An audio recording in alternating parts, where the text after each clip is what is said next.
Hello there.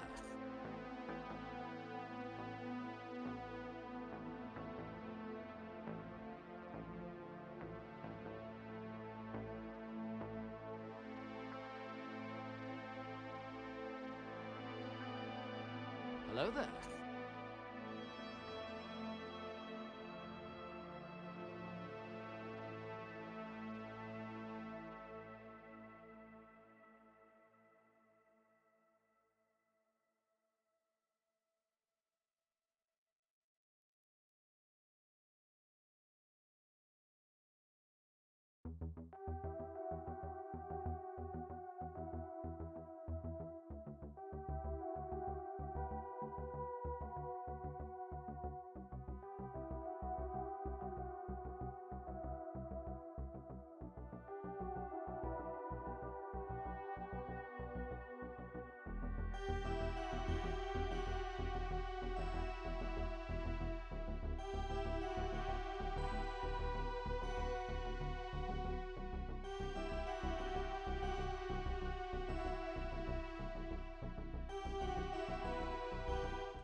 Good evening, Haley, Sam Hine, Kerry. Hope you're doing well.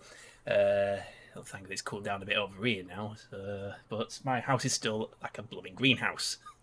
Open all the windows, get them all open. Pyre. You know, this game. It's from the same studio as Hades. So I've been working my way through Supergiant Games back catalogue. So this is the third one. I'm not sure what to make of it. It's like visual novel and fantasy basketball, shall we say. It's interesting, but I don't know. it's odd, but it's very nice to look at. I'll give it that. But yeah, I'm willing to continue with it, even though for some reason it's longer than the other games. But it's the one I'm least invested in. Odd can be good, yeah. I mean, the playable parts are fun. It's just the visual novel aspect of it. It's just a bit long-winded. It's just get on with it. Anyway, I've got the blooming frame counter on. I've been kicking around with it earlier. Hang on, just quit to get rid of it. Get on with it. Yes, Exactly. Get on with it. What's compatibility? Let's do here. Whatever. Oh, fuck, where is it again? In game? There it is.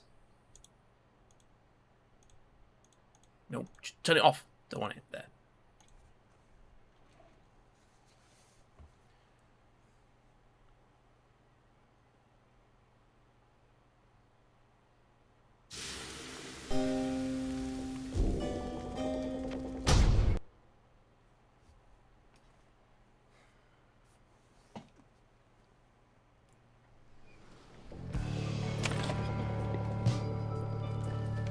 Okay, so I can't remember where we got to last time because obviously it's been nearly a week since I last played this, but we'll just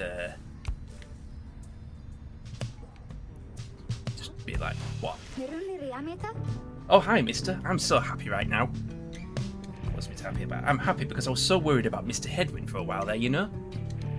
He was so kind to me when we first met. Him and Miss Joe Dariel and Mr. Greentail and you too. So basically, for those, so if you were here last week, so the story is we basically get thrown into this place, like a prison land kind of place, and we meet these three, these few oddballs whilst we're there, and basically we team up, and then we have to perform these rituals, which essentially is basically magical basketball, which you'll see in a bit. It's hard to explain how the game actually works, but best thing to do is just see for yourself. It's just it's like basically just get the ball and get to the players' pyre, they call it, and basically destroy their pyre by scoring as many points, shall we say. It's odd. And I have a feeling because basically Supergiant's... So Supergiant obviously made Bastion and Transistor, both roguelike games. Then they tried let's experiment with something else for this game. Realised it's probably not happy with it or something, I don't know. And then they went and made Hades, which of course was another roguelike game. So they basically had a formula that worked well, kind of drifted away from that for a bit, and then decided to go back to it. I'm assuming that's how it went. But I just really like him. She sighs. She seems happy to be here. Say, do you, She chats off for a moment. She's got a crush on this lad. Do you think he likes me too? Yeah, she's got, okay.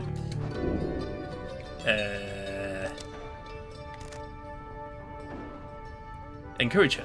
If she's wondering how Hedwyn feels about it, she should talk to her or let her down. Ray should know Hedwyn enjoys her company but may not share her feelings beyond that, or change the subject. There must be a way to direct her attention to something less awkward. No, just encourage her. You suggest to Ray that if she has certain feelings for Hedwyn, then that she should let him know. It is a rare privilege to feel loved. I understand when developers want to try something new, but sometimes it doesn't hit well. Exactly. I mean, the reviews are very positive about it. A lot of, hey, 4-8-bit games. Yeah, a lot of positivity around it in the Steam reviews. A lot of people like it, but yeah. It's just different. For me, it's like, I just had no idea. It really took me by surprise the kind of game this was, because I knew nothing about this game. I basically thought, oh, it'd be just like Pyre and like Bastion and Transitions and Resistor and Hades maybe, but it's just nothing like those games, aside from the art style. She stares at you for a moment, then she begins to laugh. Oh, you're so silly, mister. I didn't mean like him like that. That's so embarrassing. Besides, I think that maybe he's a little old, you know? I'm going to go cheer him up. This is a funny story. She bounds off, leaving to ponder what just happened exactly. +1 hope for the next ride. Cool. Move on.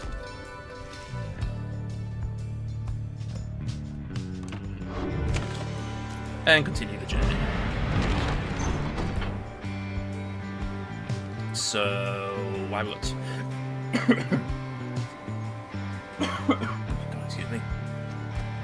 The south current towards Stormwall brings with large sea creatures. Tizo seems very eager to see the wagon head in this direction. But why? The north current towards Stormwall passes by old carcasses of ships long gone. Rookie spotted wreckage in the area and believes there could be some valuables to find, as long as it doesn't involve a submarine with a Logitech controller. Oops, too soon. We'll do that.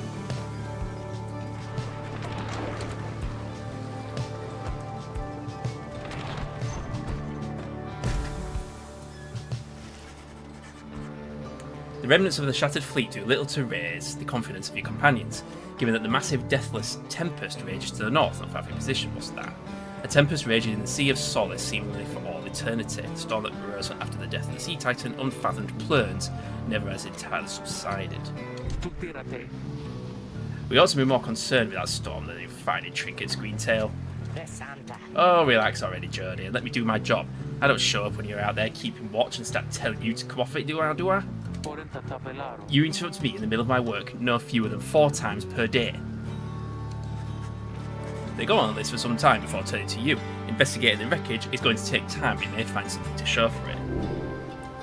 Yeah, why not? You suggest it may well be worthwhile to continue searching through the wreckage after having come this far. Rookie grins wide. Knew you'd see my way, chum. Now let's see what you can get. After an exhaustive search...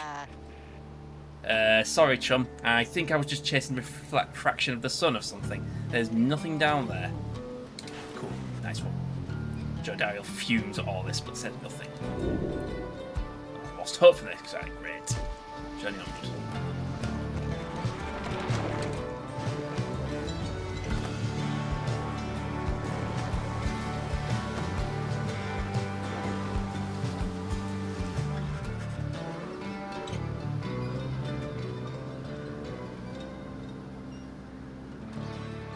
You and your companions look upon the deathless tempest. The stars demand you sail beyond it, yet the very thought is beyond reason. Then something in the nearby water stirs, and from it springs something familiar. Hold, good ladies and good sirs. This knight beseeches you to hear him, if you please. This is Worm on. What is it now, Worm? The rites are ended. We have no further need of you. Oh, but you do. And in turn, this knight has further need of you, good lady. Out with it, then. Let us be joined. Let this knight join you, please. Can you believe this, Hedwyn? Not really, no. Nay, look ye not so surprised. Your valour in the rites did stir this poor knight's soul. He swears to you, upon his long-lost honour as a would-be knight errant of the sea dominion, that he shall serve you to the end. What about your other worm friends back there, the Pyre hearts? They are base cowards. This knight can no longer abide such spineless characters, having witnessed true glory in our clash upon the hug of oars. Never before have we been trounced so thoroughly. And furthermore, this knight shall aid your passage through the deathless tempest. Is it not that you seek passage to the north? With this knight's aid, you shall achieve your wish. Sir Gilman continues to persuade you for quite some time. He seems to know a way to cross the storm, some sort of long-held secret among worms exiled to these waters.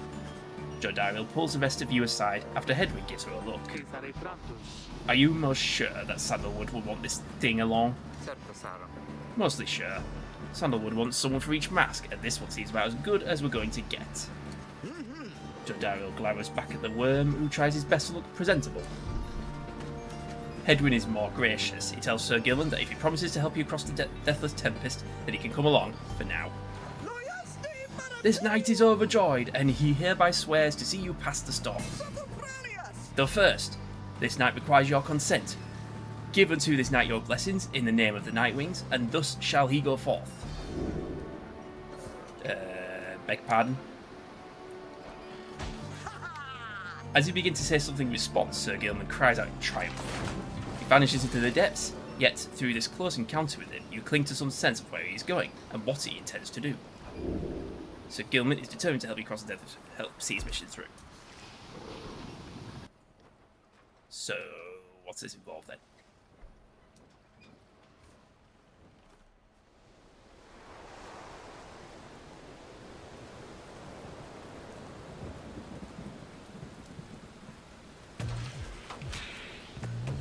Determined to prove himself to you and the Nightwings, Sir Gilman emerges somewhere in the outer reaches of Sea of Solace and calls out to you. Master Reader, if you can hear this knight, then he implores you now. Lend him your guidance. This knight's objective ought to be not far east of here. Today we shall bring peace to the embroiled sea. Know, however, that among this knight's brethren, the actions we are about to take are highly forbidden. But they are highly just.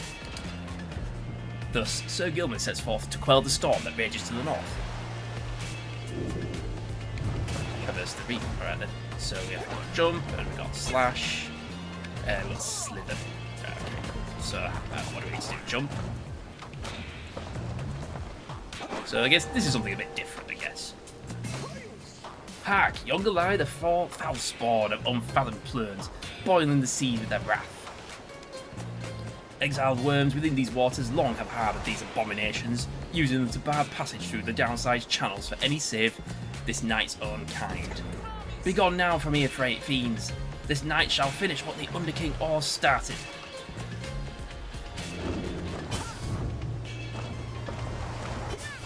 Why does he go back when I press that? It's the end of the guild. Why does he have to go that way?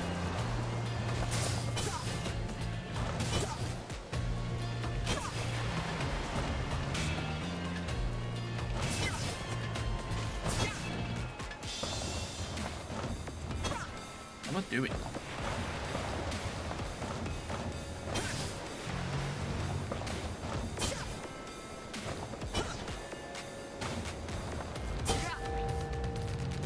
Oh, I've got auto aim on, that's what he's doing.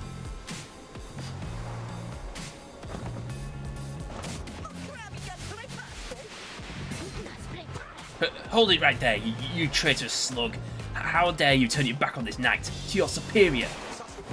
Superior by rank no longer. for we no longer serve the Commonwealth. Last this night checked. Here, you hold no sway over this night. Ah! And what have you done to the spawn? Have you no honour left at all? This knight has done that which required doing. His honour cannot sink much lower anyhow. He figured this was an ideal time to free himself from servitude to you. Why you dare to staunch the Tempest for those Nightwings? Good Sir Deluge. This knight was born to dare. Now come and fight this knight if you so dare as well. Pirates, banish him. This is an order.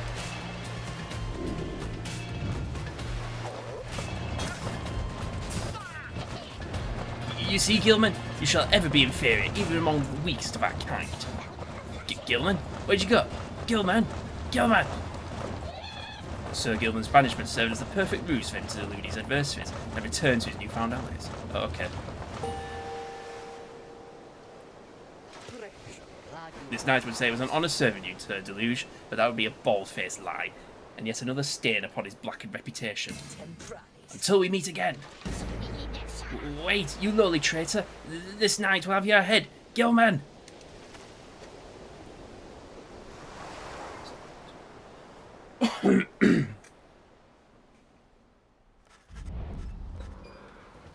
As the day wears on, there is still no sign of the Worm Knight. Your companions grow restless, but then...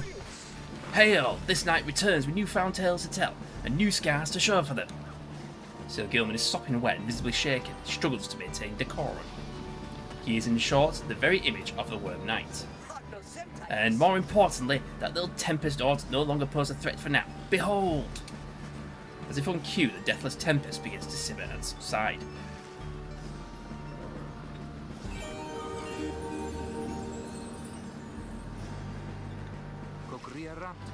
Oh, would you look at that? He really did it. Of course this knight did it. Now, if it would be alright with you, this knight could really use some shut-eye. The Worm Knight then collapses in exhaustion. You and Hedwyn help him up. Deal's a deal, Sir Gilman. Welcome to the Nightwings. Huzzah! Bid him welcome.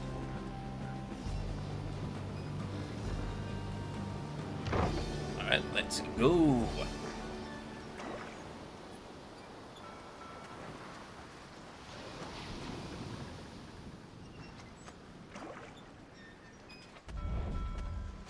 Into the Deathless Tempest.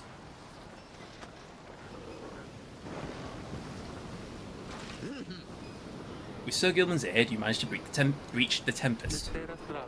You were true to your word, Worm. I shall give you that. But now what? We are stranded in this cursed storm. A most excellent question, and from one most fair. Call me that once more, and I shall tie you in a knot. Ah, and from one most spirited as well. This knight was wise to side with you. Just, where do we turn from here? Answer the question, now. Sir Gilman does no such thing, although eventually he does make a note of a specific current should lead to the lands beyond. If I may, I can corroborate Sir Gilman's account. We are close to making landfall. Then let me be the first to say, let's go.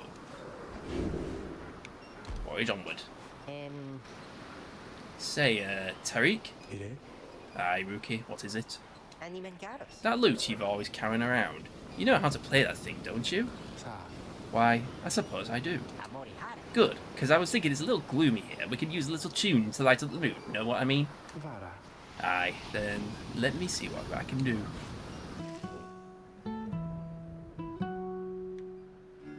Before the salt and roiling sea, the moon began to cry. The valley ran with sorrowful tears and Take your time. filled the waters high. The misty morning over the brine belies a leaden sky. The stars all hide away from the chill until the evening rise. Oh, oh, oh, oh.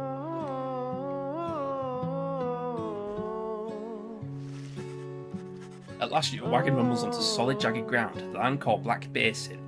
Your fellow exiles unpack the wagon so you can take stock of how it's best to reach your destination. The place where Plurna scuttled her foe. The doom ship still resides. What do you want? You approach Sir Gilman, who must have just finished practicing his fencing manoeuvres. He regards you with his single eye. Hail, Master Reader! This knight is determined to train harder, having joined the famous Nightwings. He shall ensure that this triumvirate continues to live up to its most feared reputation. This is such an honour, and this knight has a great deal of honour to regain. Having fled the Pyre hearts, this knight fully expects now to conduct the rites in a most honourable fashion, to the fullest letter of the law described within the books. Some triumvirates this knight has met, and perchance mentioned by name, they are inclined to bend the rules a bit, sometimes a lot, and to prevail by any means they can. But this is wrong. The exile who refuses to obey the rules, as they were written by the Underking Ors, his 7 friends, deserves neither his honour nor his freedom. Thusly, does this knight have confidence the Master Reader shall resist any temptations to conduct the rites in any underhanded fashion? Now then, this knight must undergo a thorough cleansing, having trained to the point of foulness, so please excuse it, Master Reader. He slithers off, humming some sort of chivalrous tune.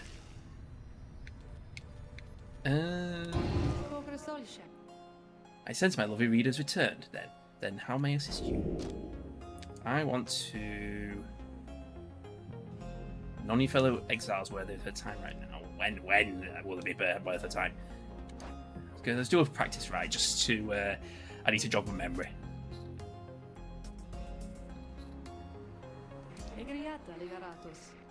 That is why I'm here. See you in the blasted bucket in just a moment. I'll be on the shall be waiting.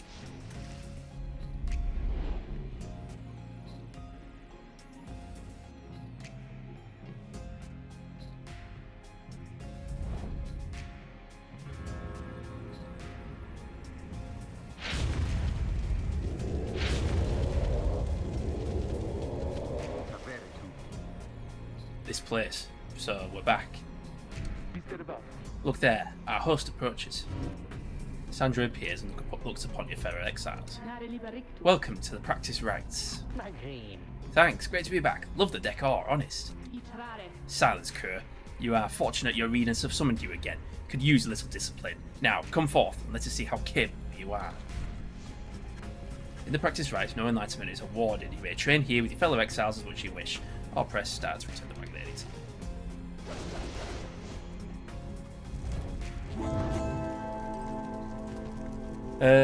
So we'll go with him. Jodariel is just fucking slow. So...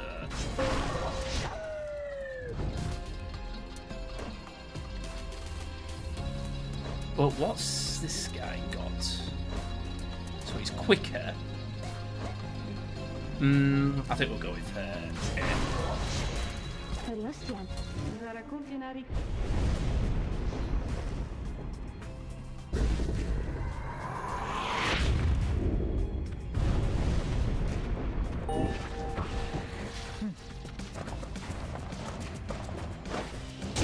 Too slow.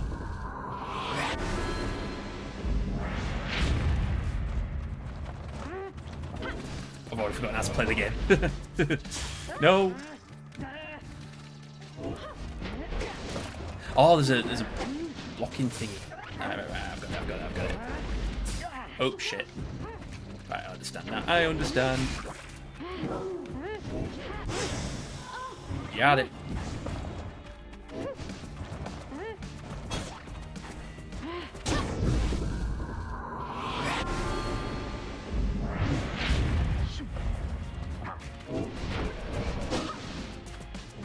Oh, come on, man.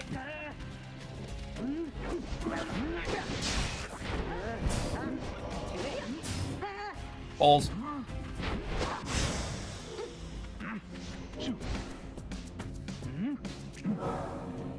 Yeet.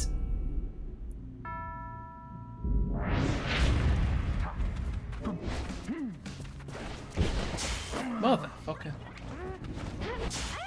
Oh, come on. Oh, balls to you.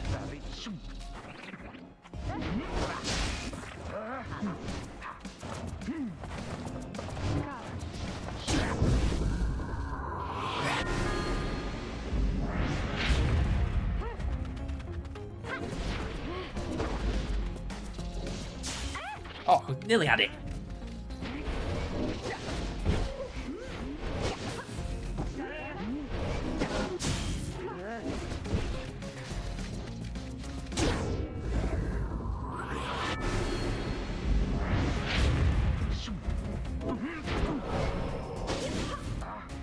Ow.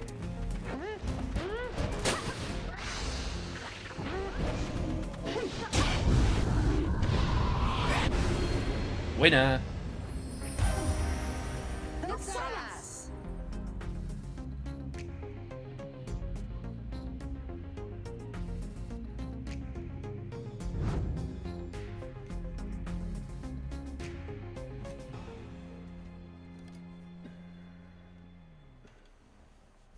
Hey, Mac, how's it going?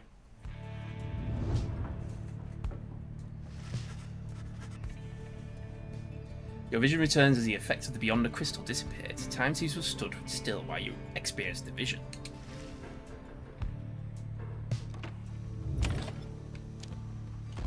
Right. You find that Headwind has asked for several volunteers to scout the area and report back. Alright everyone, don't go too far and let's meet back by dusk. Please, use caution. The exiles dwelling in these lands are, well, rather territorial. For your part, you remain with the Black Wagon to keep watch. You see occasional dark shapes soaring across the sky, but none of them draw near enough for you to see in any detail. Eventually, your companions make their way back, and everyone arrives as planned, or earlier. Hi everyone, I'm back. I have come back. Ray returns from the east with little to report. Save for word that the glowing molten rock there is very, very hot. This knight yet lives, although he has little else to report. Newest member of the group, Sir Gilman, returns from the northern pass, visibly shaken. He appears to have discovered an intense fear of heights. Tizo wonders whether any species of fish live in pools or rock nearby. The little imp Tizo seems disappointed to have left the water behind. He remains with you near the wagon. There is a western pass that seems traversable. If we travel by the light of dawn, the shadows and the crags may well cover advance against whoever may be watching. Begging your pardon, I do not wish to contradict your strategy, madam, though in my experience we shall not remain hidden for long during the climb towards the nest of Trieste. The exiles of the High-Wing remnants, you may have no love for them inherently, but they have no such qualms with me, for now. I may be able to negotiate safe passage. Negotiate? With them? Then Headwind steps in as the lone minstrel bows and backs away. Hey, let's not decide on this just yet. We're not going anywhere right now, that much we can agree on. We'll decide how best to go ahead come morning. For now, let's take the rest of the afternoon and get our bearings. Jodaro glares at the sky as everyone else disperses. Usually your time. Right, what haven't we done yet? Let's enter a companion.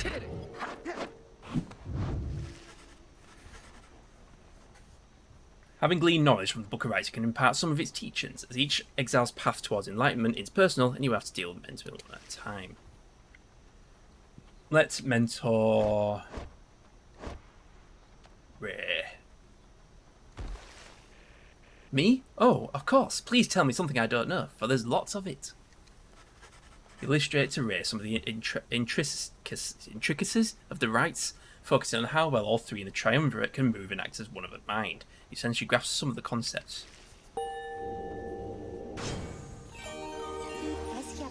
The 8 scribes, they so inspire me, and now I feel that I've grown somehow close to them, maybe? Traits of flight, Ray jumps and power jumps further than usual. Webbed feet while sprinting, Ray slows nearby adversaries. Or brief charge up time before Ray can cast an aura is greatly reduced. What have I already got? All these ones.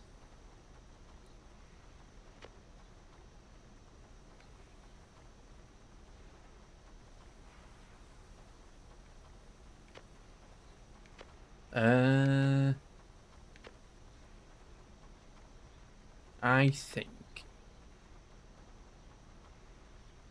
I'll go with that one.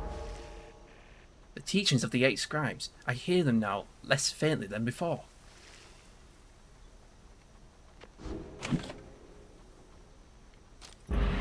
And continue. So, Loman should be easy to negotiate safe passage with the harps at this path, or Jodara wishes to avoid the harps by staying on lower ground.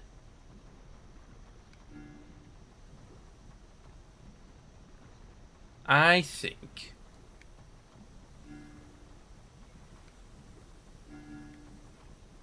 Black Shot.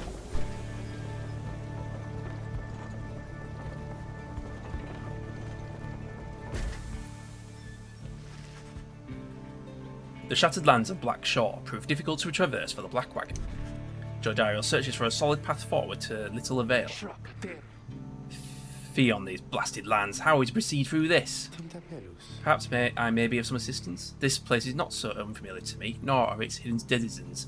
Please remain with the others until I return, madam. I shall not be long.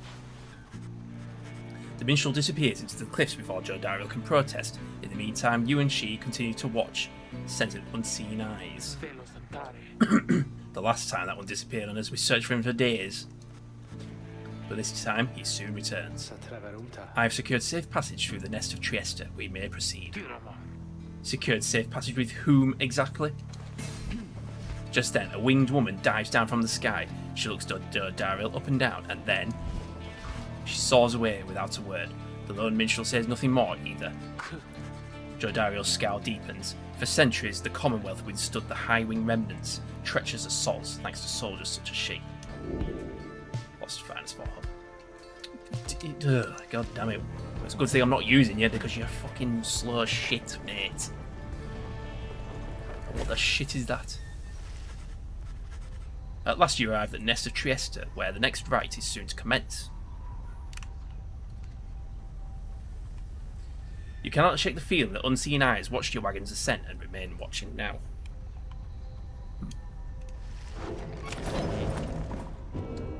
Time to do a right thingy.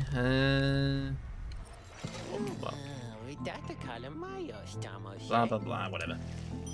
I ain't got anything to sell, and you aren't got anything to buy that I want. Does it? Versus part of the basic store +5.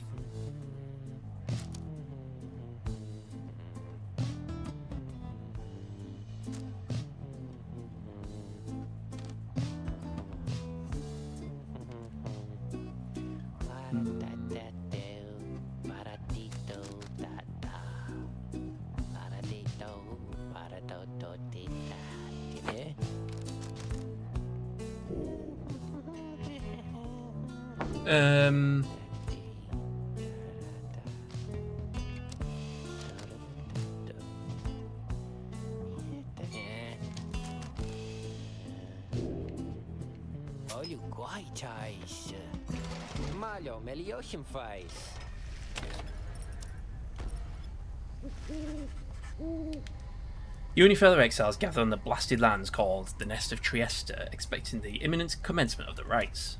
You see no sign of any adversaries, but then you hear a whooshing sound above. This, then, is what passes for the Nightwings now. Such a rabble, not even dressed for the occasion yet. Seems the scribes have little pride in their tradition. Hold your tongue, little bird. We have not come for talk. No, you have come on behalf of your Commonwealth. Mark well my words, you horned filth. When at last we free ourselves, your home shall burn. With that, the harp swoops off as Jodariel glowers after it. It is only then you realise another harp has come.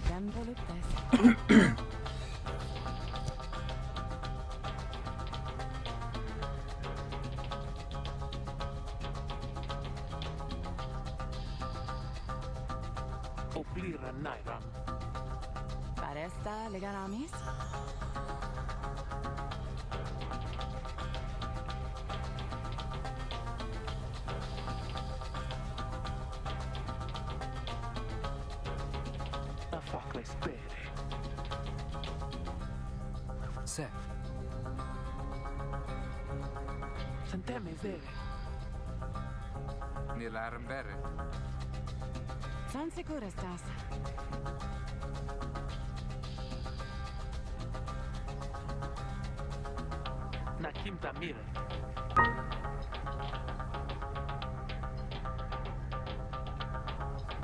Sorry, Noobster. Hey, I thought I'd unmuted myself after because I was coughing.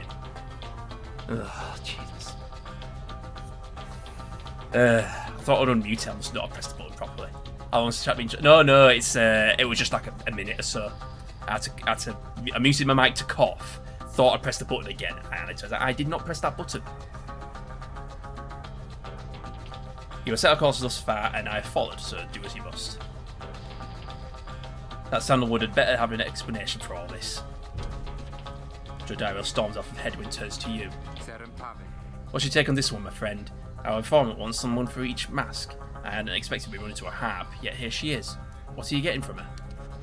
You turn your attention to Pyre, who has been watching with renewed interest.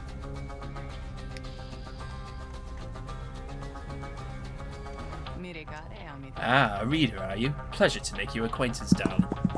Hey, Amy Cat. Well, here I am. Gaze intently all you like, and tell your comrade there the truth of it, why don't you? You sense that she's conflicted about something, though you do not know what. You also sense, however, that her motives here and now are earnest. Initially press... I don't know. You tell Headwind that you cannot adequately judge Pyre just yet. While you have certain reservations, you defer to him on what to do. I understand, my friend, and I appreciate your backup on this one. Above all, I need to give Sandalwood the benefit of the doubt, which means doing the same right now for Pyre. We've come this far thanks to a certain faith, and right now it's telling me to take her with us, even though Joe Daryl isn't going to like it. He then turns to Pyre. I'm Headwind. We'll accept your offer on 2 conditions if you'll hear me out. Conditions? Why, sure. I love a good condition or 2. First, after we've finished here tonight, you come along and make sure that your blood sister and her friends don't give us any trouble when we're headed out. Second, you'll have to find a way to get along with Joe Daryl, whom you met earlier. Brilliant. I had no plans to stick around here anyway. As for your demon friend, no doubt we'll get on famously. Now, I don't suppose you have an extra set of raiments I could use, because I think the rite is getting started. You look up and see that she's right. Okay, we've got another person on board. Character. One eternity later. I'm bald as fuck. Hey, Baines.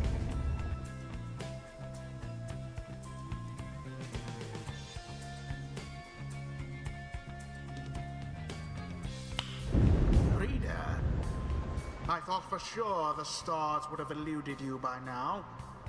Yet here you are, somehow, upon the nest of Trieste. And you've swelled the ranks of your triumvirate not merely with another, but with 2. Sure, it's computer. One from the Pyre. Yeah, I went with it. And one I recently got an RX6600, although it's not in the best of nick. They are the essence. The rare terrors, as you soon shall see. Can your longing for freedom match their hatred?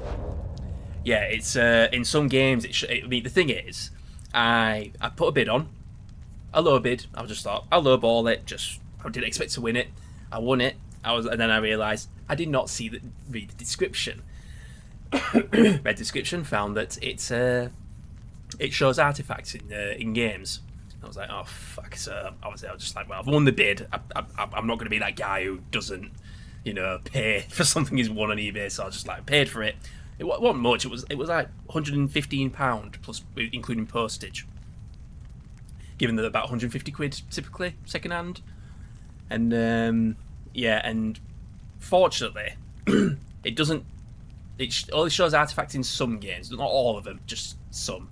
I think certain textures it seems to not like. I don't know what it is, but the kind of games I want to play on it doesn't have any issues at all. So it's not all bad. Not all bad. I mean, obviously, it's this PC's proper, way overpowered for this kind of game, but I want to put it through his paces, just make sure it doesn't die or anything. For the vibrant country that was once your home. From a distance, you observe as Pyre, now clad in knight's raiments, heads towards your adversaries in the right.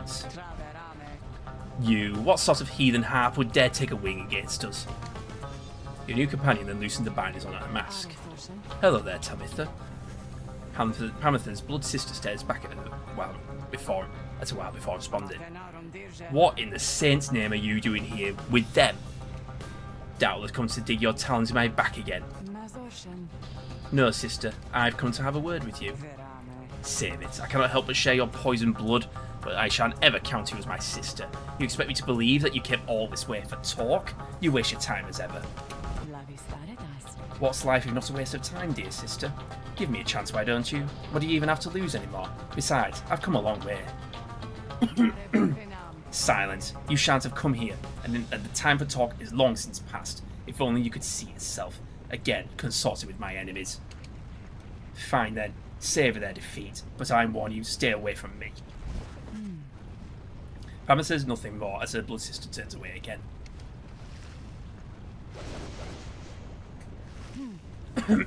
Pyre gets your attention. Listen to me, reader darling. The rest of you are ill-equipped to navigate this place. Let me conduct this rite on your behalf, and my wings will bring you victory.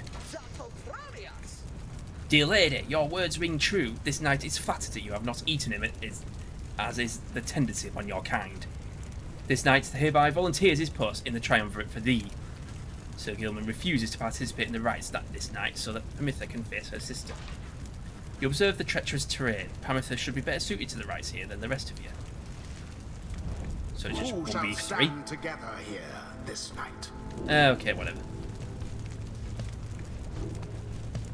What's this then? Oh, just give it that.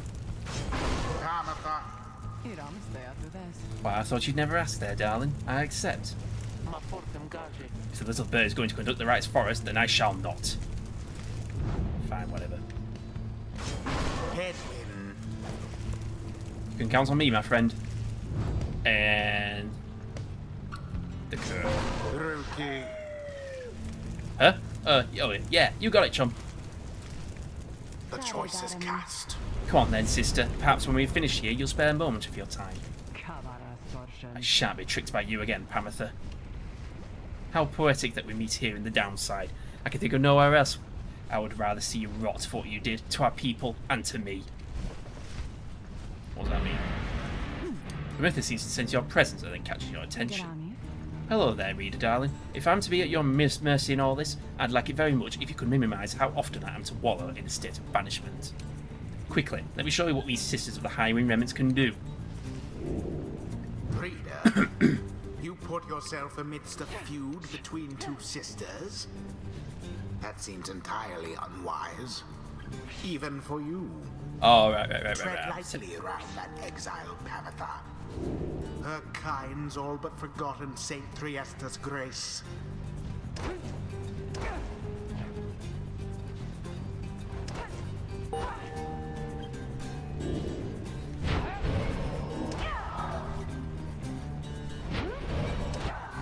Okay. See, darling, we harps, we're not so bad. Now I suppose we better get to work, Just don't go underestimating Tamatha over there. I trust you'll do the best you can. To the sky, sister. Talon formation.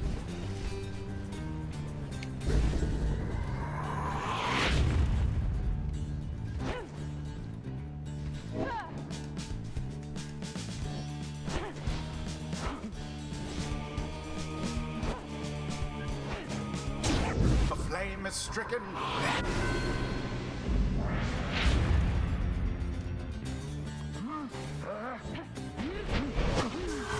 Hedwin Balls. is banished.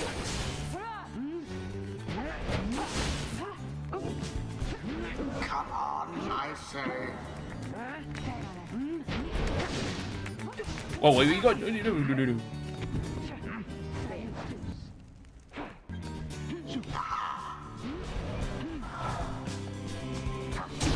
The flames of freedom. Uki, was it? Tell me something. You know how to fly? Huh? No. I mean, not really. Anyway, what makes you ask? Then listen up. My blood sister there, she'll swoop right past you if you're careless. But we have simply cannot get much altitude down here. So if she goes for any unfair tricks, just jump for it and catch her in the act. She always hated it when I used to do that to her.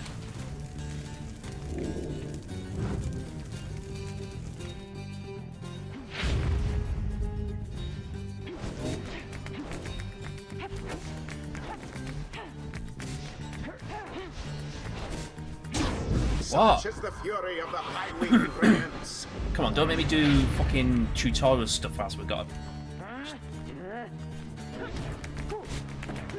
Fuck. I don't want to do it. Ah, yes.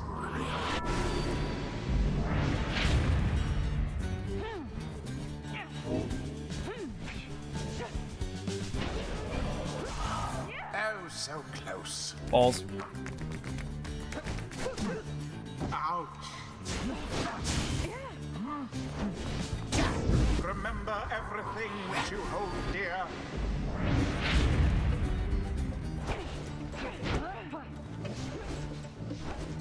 One false move.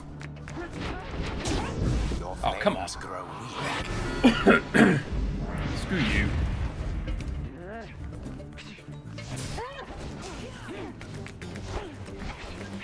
Well, Never thrust herself into the searing flame. you know what? Fuck you. Oh, come on. There goes Hedwyn. Glory to the scribes. Yeah, this is not good. Right, okay, screw this, bird lass. Good.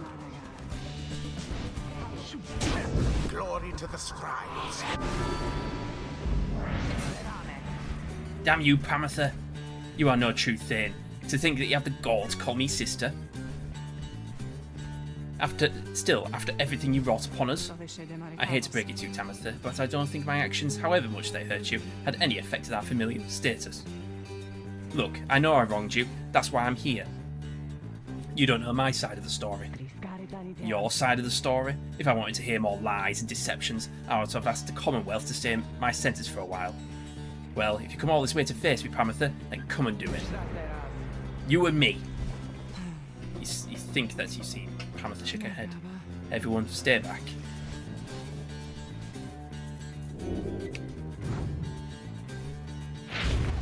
What is it those two think they're doing?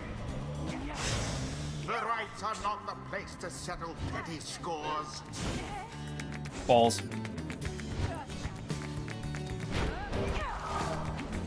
So Tamatha's the better sister then. Let us continue in the customary way. Down goes that one.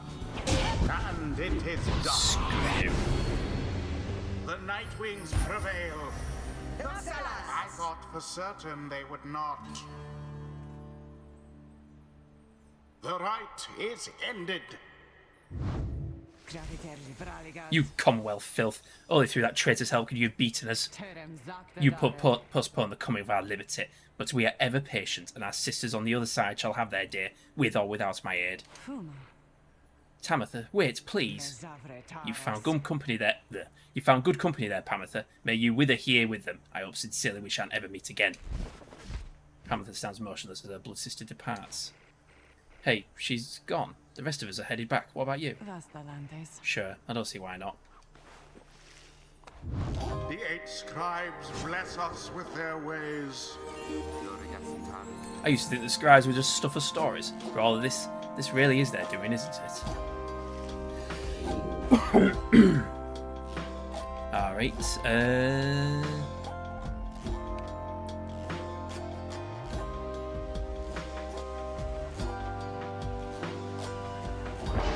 go with that one. Witness the rights firsthand and be inspired. Faster, stronger, a little better looking too. I mean, is there anything I can't handle? So, Ranch anniversary Rook gets 50% shot of the move. When sprinting, Rook accelerates faster than usual to even faster top speed, or Glory Dive, did additional 5 Pyre when it comes to this purpose. Lightning Rook, I'll take that.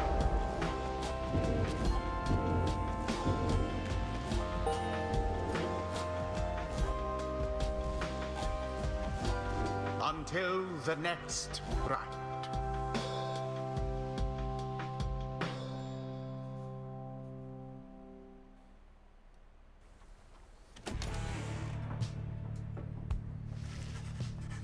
After vanquishing the Essence in spite of almost having lost, you and the others return to your wagon to consider your next move, and how best to integrate Pamatha into the group.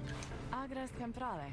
Don't worry, I won't be staying any longer than it takes. I like my air fresh so I can sleep up on the roof. I trust the rights will cause my path and Tamitha's to cross again before long. You're welcome with us for now, Pamitha. Trust is what got us here, isn't that right, Rookie? Rookie does not seem to hear the question. He has been rather quiet since first encountering your new guest. Pamitha shoots him one of her smiles. He stammers something about having to check the wagon wheels again. He runs off. During this discussion, the Binstrel pulls you aside. Reader, I ask a moment of your time outside. There's somewhere I may ask we go, here in Black Basin, Reader. By your leave, of course, and provided that the stars allow it. Would you look upon them for us, please?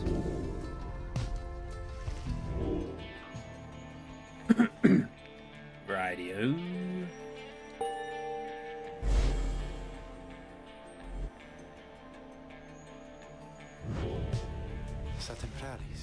The Glade of Loo, directly due west, then. It is just as my client indicated. This client of yours, our informant, Sandalwood. He entrusted us with this wagon, this quest. Why? What does he want from us? You may ask him yourself. He awaits us somewhere in Wakingwood, due west. How do we find him? He shall find us. Seems you will soon to finally meet Sandalwood. At dawn, you shall have to cross a single narrow path leading west, where he supposedly waits.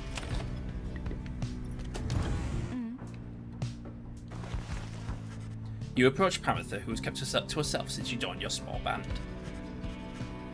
You sense she is unaware of you as she preens her flight feathers, but then she speaks up before you can do the same. Come to check on me, Reader darling. In those first moments when we met, the lack of confidence which you related to that nice Hedwin boy, it's understandable you not see past these wings. Of course, one of your kind's ancient enemies just happens to insert herself into your group, and you just go with it. However, I assure you that my motives here are plain. You'll see. I've business with my blood sister Tamitha and nothing more. You briefly met, I think. She's quite a catch. As to the little quibble between us, well, it's a long story, all in all. One that's frankly no one's business, but hers and mine. Hey, lasses. Surely we'll run into her again, maybe not soon, but in time, and we have the rest of our long lives to wait. Anyway, happy to aid you in your quest until such time, especially to the extent that it aids me in mine. A simple exchange. Until then, stay vigilant, darling. You needn't concern yourself with making small talk with someone like me, and besides, we harps have a saying, lies abound. She swoops away before you can respond.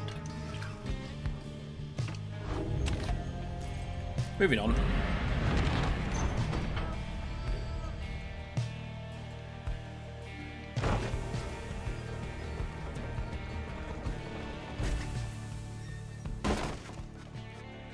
The wagon has hit a snag, descending the black cracks. Its wheel is stuck. Jodaro is not pleased. First that blasted little bird, now this. Though you lack Jodaro's raw strength, you join in as she attempts to dislodge the wagon. At last, with a roar and a heave, she forces the wagon back onto solid ground. May this Sandalwood be worth all the hassle. Thank you, Jody. I'm guessing Sandalwood doesn't like to be kept waiting. He's very patient, on the contrary. Not I. Let us move on. Foxy-looking horns.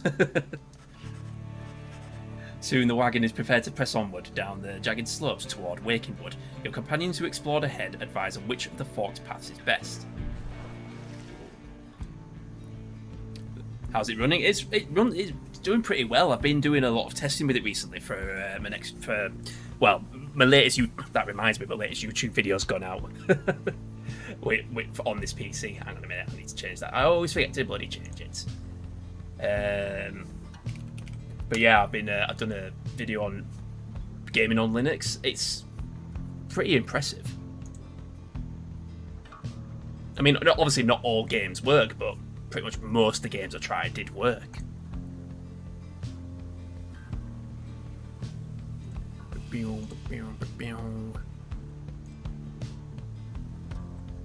I mean, obviously there's a lot of games that are run natively, like this, for example. This is running natively.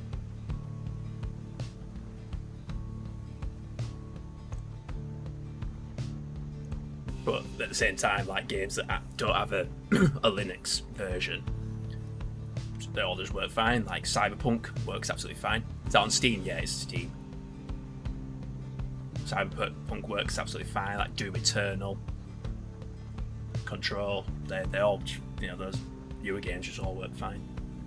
But I think it's like as you go, quite amazed how well stuff runs on the Steam Deck. Yeah, I think that's the thing, is that with the Steam Deck, it seems to be accelerating, like, you know, Linux compatibility.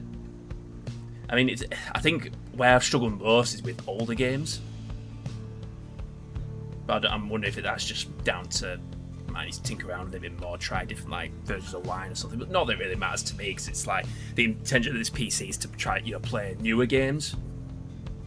That's what I've built it for, and also because I like the idea of having a Linux gaming PC.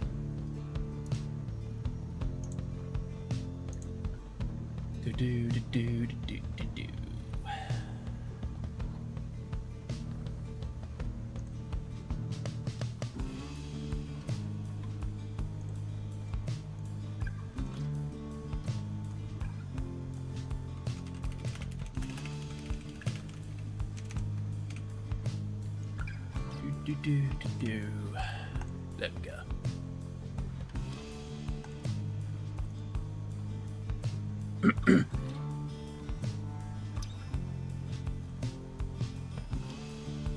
The only downside, obviously, is just like you can, if you want to, you know, play like Windows games on a Linux PC, you have to have the pretty recent hardware. Obviously, you know, I've tried doing Linux gaming on older hardware, and it's just not feasible. I mean, obviously there are native Linux versions of some games, but it's just not the best option.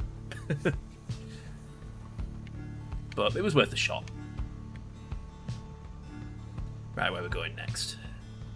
Dig up something valuable or procure a talisman? Flag. Right, we've got some ads running, so I will be back in a couple of minutes. Close range, but as you'd expect, well, I'm dead. And there's some health there. Okay. I don't know what the consequences of dying. I don't think like this experience like you would normally in most ARPGs or something. I'm going the wrong way. What the heck? Something's smoking. Pod. What?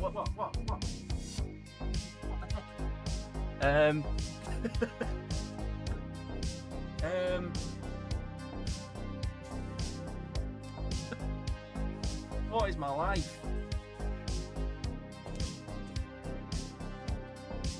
Oh, crying out loud.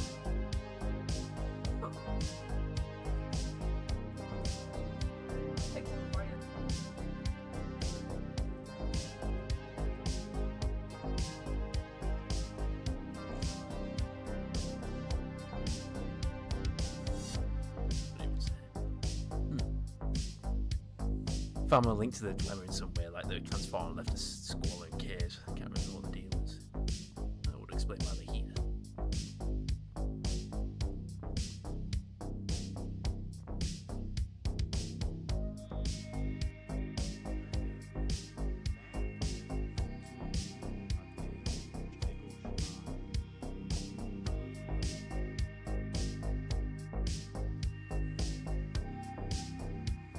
Okay, go there.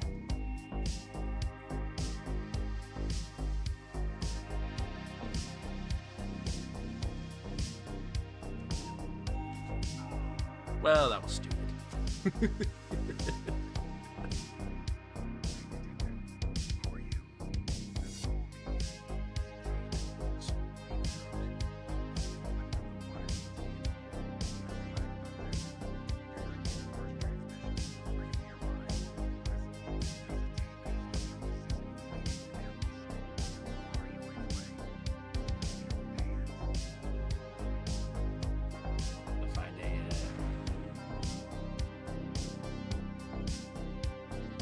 Detector. I think I got a part. He's the toilet that's out of order as well.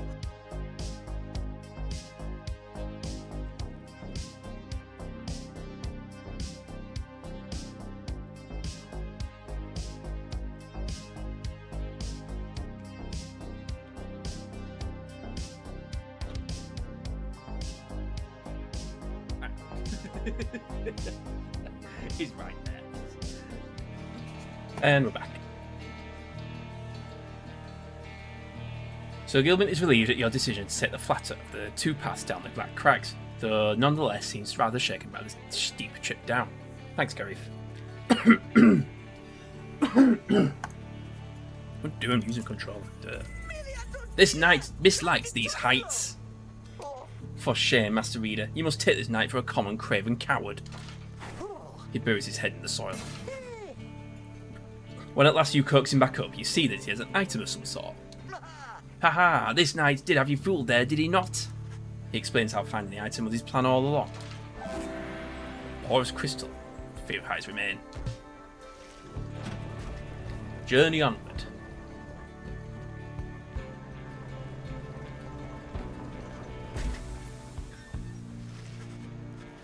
Having passed beyond the Black Crags, your wagon arrives at the edge of Waking Wood. It is here that Sandalwood is to be expecting you. However, most puzzling, he ought to have met us here. You said he would find us himself. Aye, he was to find us at the edge of these woods. Supposed to keep waiting for him? He would desire for the stars to be your guide, as always. The rights beckon, and the rights take precedence above all else. Surely he shall find us yet. Then let's get moving. How do we get through these woods? The lone minstrel notes two possible paths forward from this point, though cautions that the woods are difficult to navigate and Sandalwood would have known the most expedient path.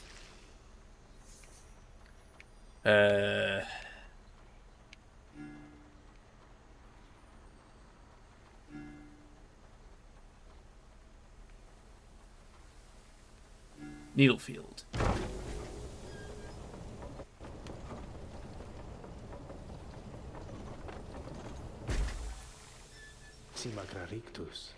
Sandalwood is a master in the rights, or used to be at least. Then, well, this is not my place to say. Doubtless he shall tell you in due time.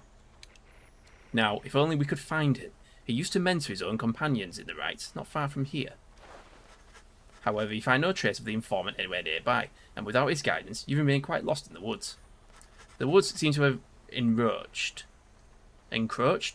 There's no path forward, while neither of the paths leading backward appear to match the route you took at this point.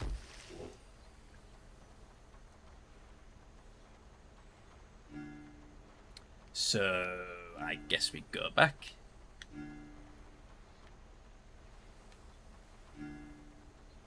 Racing strong to this location for some reason.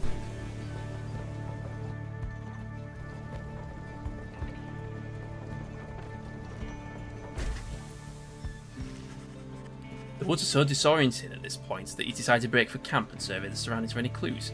Perhaps later there should be time to pursue your vocations.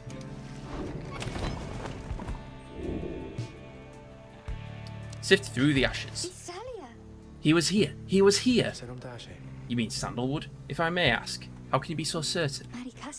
I think from this, it says something. I don't know what it says, but I feel like it has to mean something. Ray produces a small strip of bark she found in the ashes. At first it seems like nothing of interest, until you see a message carved onto the inside. Bark strip must mean something. Come to Cinderroot. S. So, it's some kind of message from this Sandalwood guy. Seems that way. Which way to Cinderroot? It is due west. Perhaps we can set forth early tomorrow when the woods are still. Sounds good. Everyone rest up. Big day coming up. Let's forage for resources in the jagged briars.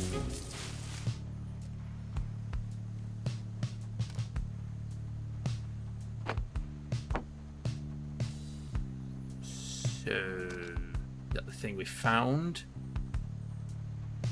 Raise the rank of the talisman. Oh, okay. Oh, like these things. Right. That's just a trade item, right.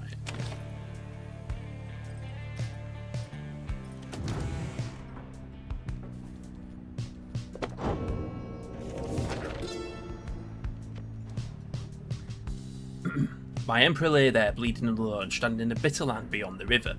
With fleeting consciousness, he understood the folly of his quest and the folly of his rule over his country. Thus did he await his last embrace. It was the imp Haub that nursed him back to health and warned him often of the dangers he would have to face. Many enemies of Myr would come in search for him, some under employment by the rope caller, some longing openly for cold, uncomplicated vengeance. I was one of them. I plunged into the river willingly. We need to be sure that he was dead.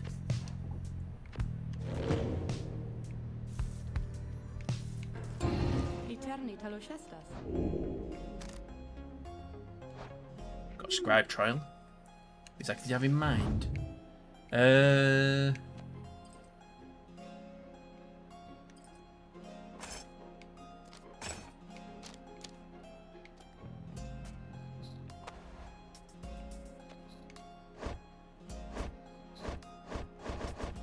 just her? No, we'll just go right there. Right, okay.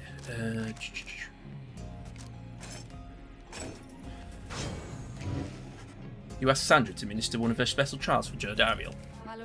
That surly demon, is it? She could stand to lighten up. Though I fear that is not a secret I can teach, but let us bring her forth regardless. Soon Joe Dariel appears in heed of the summons. What is the meaning of this, reader?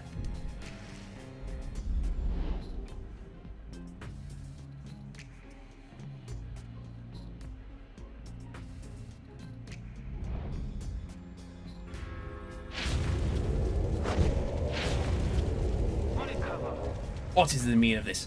Reader, where are the others? The apparition Sandra appears and looses her mask. Welcome to my humble home, demon. You are good at taking orders, no? State your purpose quickly, Wraith. My purpose is to put you to the test.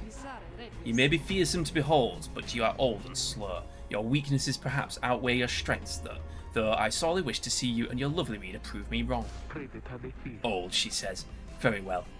There we are then, reader. Let us show her whether she's right.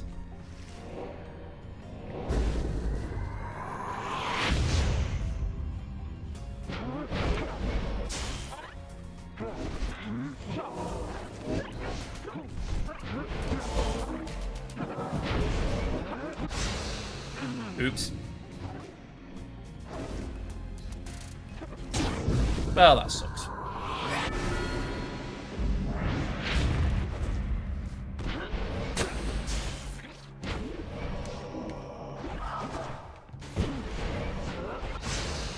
Fuck you.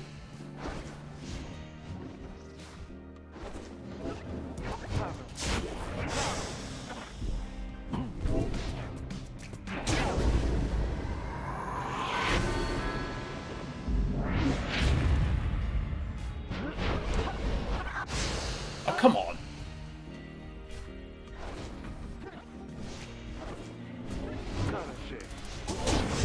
Oh, hell no.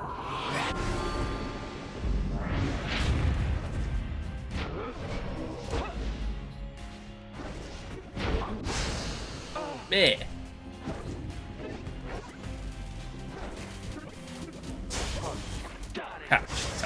Ha,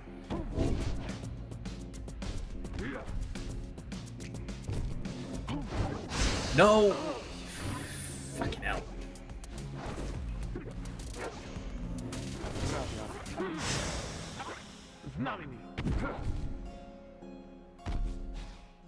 Can't you go any quicker?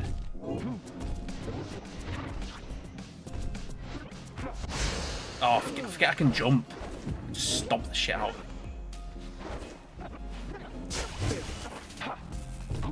No!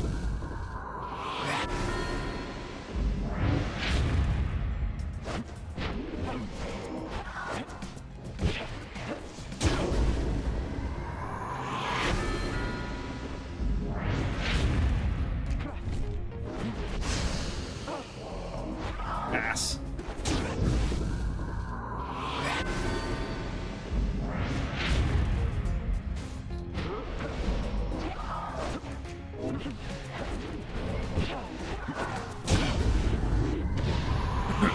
There we go.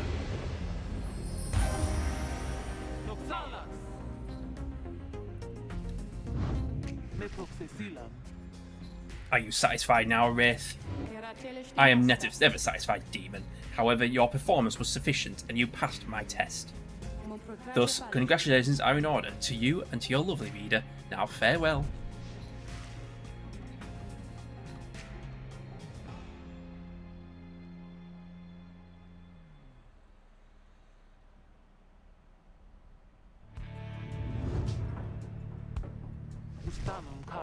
That was a strange experience.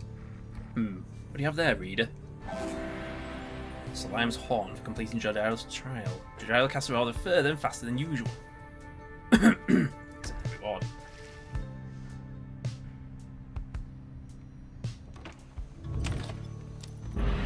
Moving on.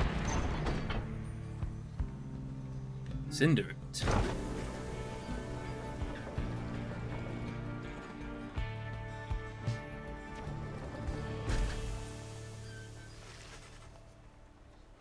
You arrive on the outskirts of Cinderroot, but once again the informant Sandalwood is nowhere to be found. You sense the hopes of your companions waning as your search to the area yields nothing. Then something startles little imp Teaser. Teaser seems to be crying out in surprise. He has spotted something, or someone. A tall figure strides forward from the trees, making a sound like laughter. The imp charges toward him. And leaps right into the figure's arms. They embrace. Hail, Teaser, but you look famished. Here. The tall sap produces something that the imp swallows immediately and with great pleasure. The lone minstrel nods his head in affirmation. Everyone, I wish to introduce you to my client, Volfred Sandalwood. It has been too long, Volfred, sir. Too long indeed, Tariq. I trust your new companions bring some colour to your days. They do, sir. I think that you shall find them worthy of the Nightwings. The sap looks upon the lot of you. You cannot sense his thoughts. We shall see. Then he turns to you. You must be the reader. I am certain that we all appreciate your efforts here, my boy, though we shall manage on our own from here on out. You're welcome to continue on with us, of course, though you are free to go. I trust you have been adequately compensated for your time. Thanks as well for looking after all my books. You consider what to say in all of this.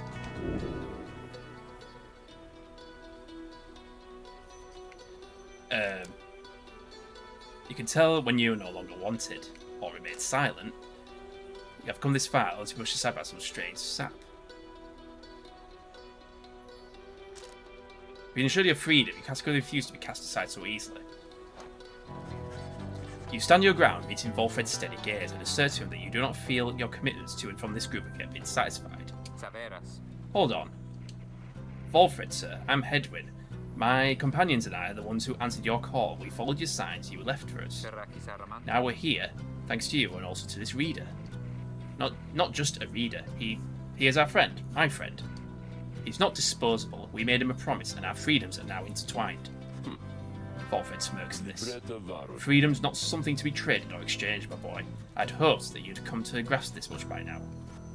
He breathed a sigh. It seems we've started off on the wrong foot. It's not my wish to sour the occasion, for there's much to do. You have a right you need to go to, do you not? I'll come along, though I shall not interfere, for it seems you have a kinship with this reader of yours.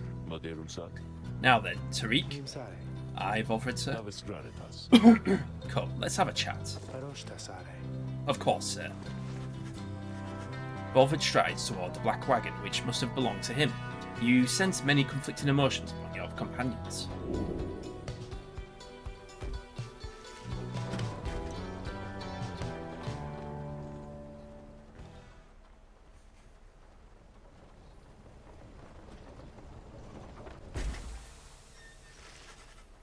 Your wagon cuts through a clearing to arrive at the glade of Lou, where the stars directed you.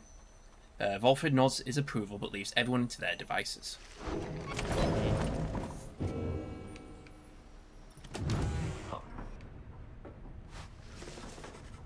As you approach Volfred Sandalwood, you feel very much aware that you reside within his black wagon, rather than he in yours. He studies you in silence for a time, then... Tariq, if you have a moment. Aye, Volfred, sir, what is it? This reader, you deem him worthy, by your estimation? The lone minstrel tilts his hat in your direction. If you wish my own estimation, Volfred, sir, then I do. Of course, it is not entirely for me to say. But I have seen this reader integrating with the others well. I believe that his achievements are self-evident in having reached Black Basin. Your instructions were deliberately difficult to follow, yet he and the others follow them. Baroshta. Indeed, your words make sense as ever, Tariq. And what does little Tizo think of him, I wonder? Tizo indicates that as a matter of fact, he's happy to have you around. There you have it, sir. Histos. I see. He continues to examine you. Sepranadertus. High praise isn't often spoken by these two, my boy. Nonetheless, I shall be watching you. Now, pardon us, Tariq and I have matters to discuss. They leave without another word, although you think you notice the lone minstrel look your way over his shoulder.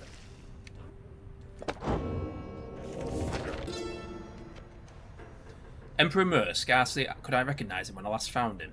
A half-starved animal, horns sprouted from his head, a bestial mirror of his blackened reputation. And I, a man who conquered countries, feared my emperor then in such a way that as I had ever known. My charge had been to slay this man, but when I discovered him, he was already fighting for his life. The little imp, Haub, proved of little help against the sisters of the Arch, whose entire lives were culminating in this instant. God, excuse me. I was unable to watch. My heart ached with such pity for the man, and for the love I felt for him when I had served him, that I sprang to his defence. What's this here?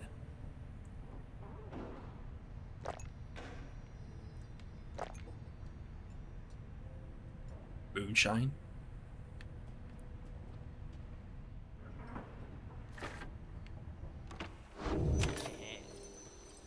Mo volupentify.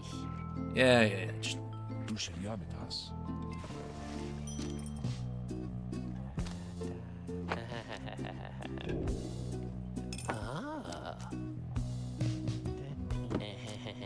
well, we found what's his name, so we can sell that now. Raise the ranks of certain talisman. Oh, I didn't mean to do that right away. Oh well. Anyway, what you got? Kerfang, Lunar Glass. Moves faster than usual. Don't have enough for that? Shite.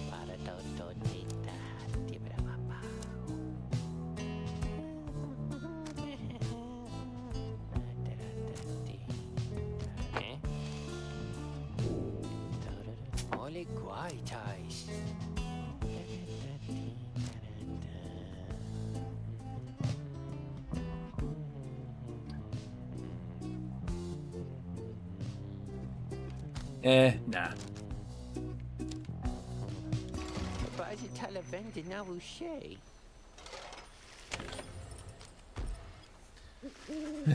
You and your fellow exiles arrived at the sacred site called the Glade of Lu, and now look to the stars in the sky to signal the beginning of the next rite.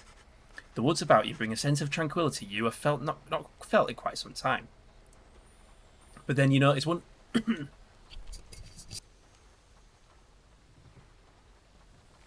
But then you notice one of the trees move, shuffles towards you, and regards you with an exaggerated bow.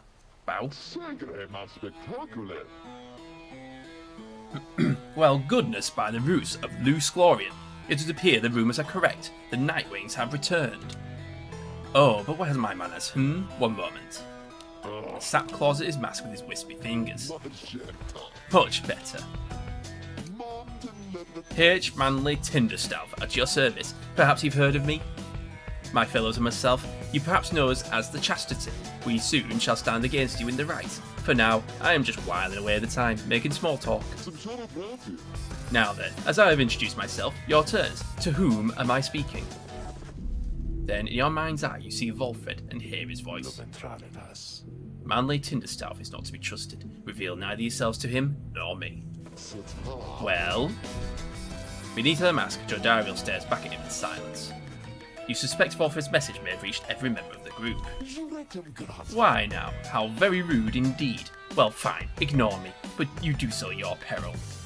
Anyhow, once this evening's rite commences, any moment now, then I'm afraid ignoring me won't be an option any longer. Oh, and now I do believe the sky is beginning to show. We'll have to chat again some other time. Now come along, come along. Manly bows again and wanders off into a clearing, as the stars begin to burn.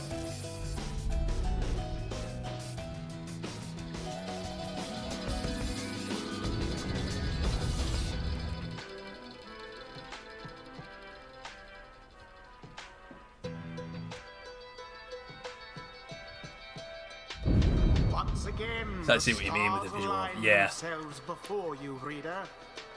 And here now at the Glade of Liu, I have to say, you've come so very far. But there are those, such as your adversaries called the Chastity, who have toiled for this too. They know that with their freedom comes great opportunity.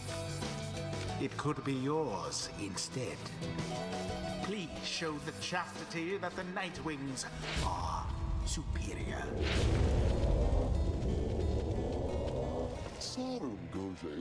I wonder, oh honoured Nightwings, how well you know these woods. Why, these woods will strangle you. I'm afraid I could do little to stop them, even if I tried. You might do better to beware of them. When Jodaro continues to ignore him, he grows upset. Why, you insolent! Then, fine, let us begin the dance, indeed. He shoves his mask back on in a huff. And allow me to thank you in advance for helping me return unto my proper station in the Commonwealth. The rite shall begin forthwith.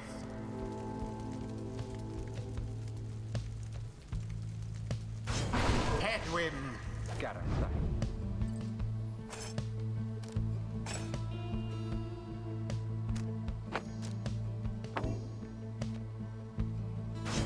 Jodariel.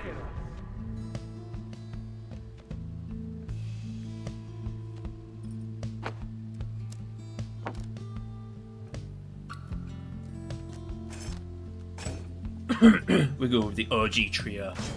Rookie. The choice is cast. Shut this guy up already. Are you quite ready, finally, oh Nightwings? May all those masks you're ensure no harm shall come to any of your lovely countenances. Now come along, let's give the stars a show.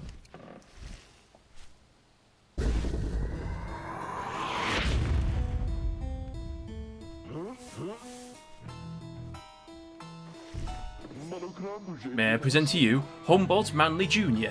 Why, he's every bit my equal, and is poised to guarantee the Tinderstaff line shall have a bright future.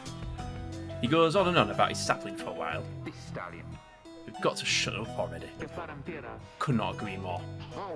Now, isn't he just the most precious thing you've ever seen, The sapling is nothing but an extension of Manley.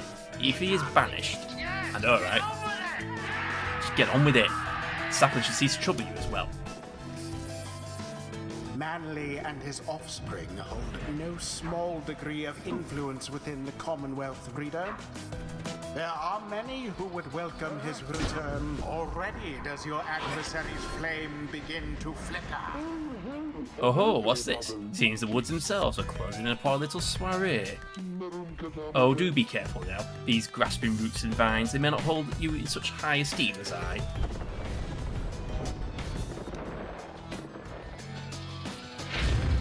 Your adversary Manley is comfortable in this suffocating glade. Yet he longs now for the comfort of his Commonwealth estate. Perhaps such wealth their pyre sputters. Oh dear, the woods are closing in. Uncomfortably close at that. Whatever shall we do? Perhaps you just stand aside a while. We could put an end to this. That's much the sooner.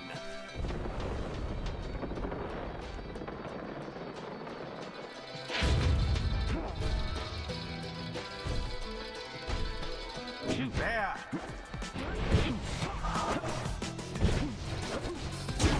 Such wherewithal. Say, have you noticed how it's feeling rather crowded out here, Almost as if the 100 Minds himself resents you being here. Yes, I rather think that's it. Third of the 8 scramble. So cease with all your scurrying around with that damned orb. Let me handle this.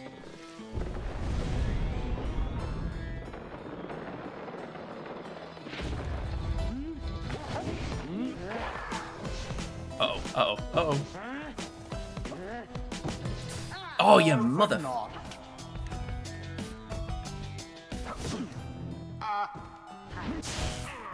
Oops.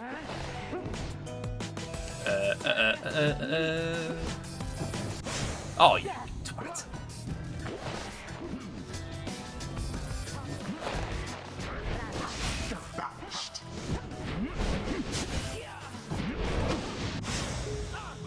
Come Very on. Sad for the chastity. Fear not the purifying flame. You had him. Alright, you Nightwings, I've had it up to here with you. Or perhaps I've simply had it up to here with all these encroaching plants, these miserable things. Either way, I don't appreciate how you're ignoring me. Didn't.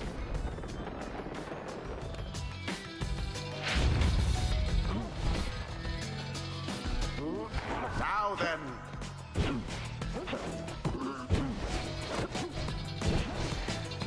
And it is done. There we go. The Nightwings prevail. Their hapless adversaries stood no chance. The ceremony is complete. We did it. One step closer, everyone. Good, that imbecile of a sap. So much talk and hot air. Yeah, that's how we do it, people. Well, my. Oh, worry not, oh Nightwings. I'm not angry with you, honestly. But I'm very, very, very, very disappointed. I thought perhaps that we had something going here between us. You scratch my back, I scratch yours and all. Instead, however, you decide to spit in my face.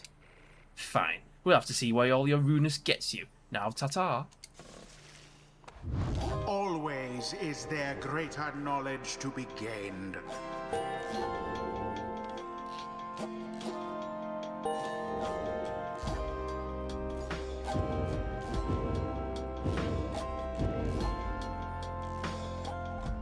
Until the stars align. That was well done, my boy. I'm beginning to see why your companions vouched for you. Don't let it go to your head, of course.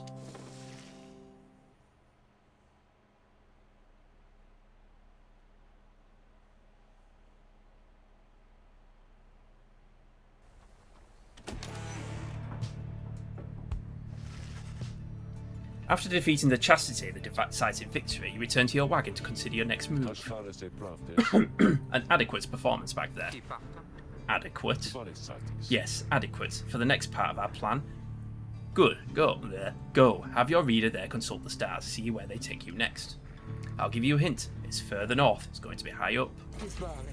Did this knight hear you say, high up? And it's going to be cold. We'll see. Come on, my friend. Let's have a look outside then. That plan Volfred mentioned, I just want you to know, I don't know what he means. We're here because we're going to be free again. We won't be living out our days as exiles. It's the only plan as far as I'm concerned. But there's always a catch, right? We'll see what Volfred has to say. Anyway, I'll leave you to it. No matter what, we're getting closer thanks to you.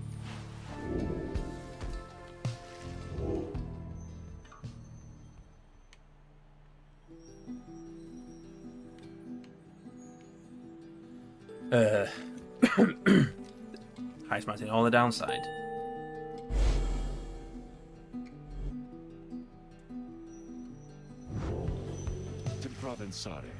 So now you see it for yourself. You are summoned to the north, where looms Mount Aladale, and at the very top, the Fall of Solian. Confirm the stars indicated this exactly. Volfred, sir, how did you know? Volfred smiles back at him, but you sense his thoughts as though he's directing them at you. I too can read, my boy. Forbidden though the words may be. He turns back to Hedwyn. Excuse me. Your reader's skills, while rare, are not unique, but as I said, I'll let him do the job. I see that you have something special going here, which benefits the plan. What plan? I thought this was all about freedom. Oh, fear not, my boy. It is indeed. Plenty of time to tell you all about it on the way. For now, however, you look like you can use some rest. And for that matter, so can I, if you excuse me. Your sense of companions are exhausted from their recent travels. Given the road ahead, you agree it would be best to take the night to recover as much as possible.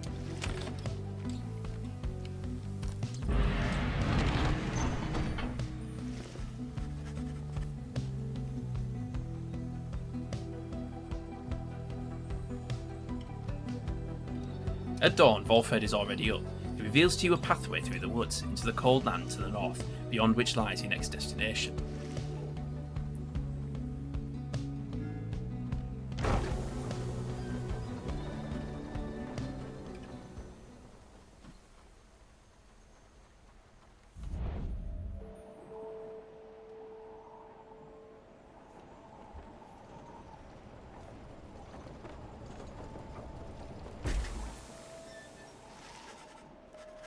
You get clear of the woods at last and arrive in lands grown cold in the shadow of Mount Elodiel. You will have to make it all the way to the top. In a moment of respite, Volfred calls everyone together to discuss matters pertaining to the rites and the plan to which he alluded. You banded together with a common faith that freedom from the downside is not impossible. Am I correct? But let me ask you something. What does freedom even mean to you? He looks in your direction as he asks, defying you to answer. You can't sense his own thoughts on the subject and only know the truth of how you feel. What does freedom mean to you?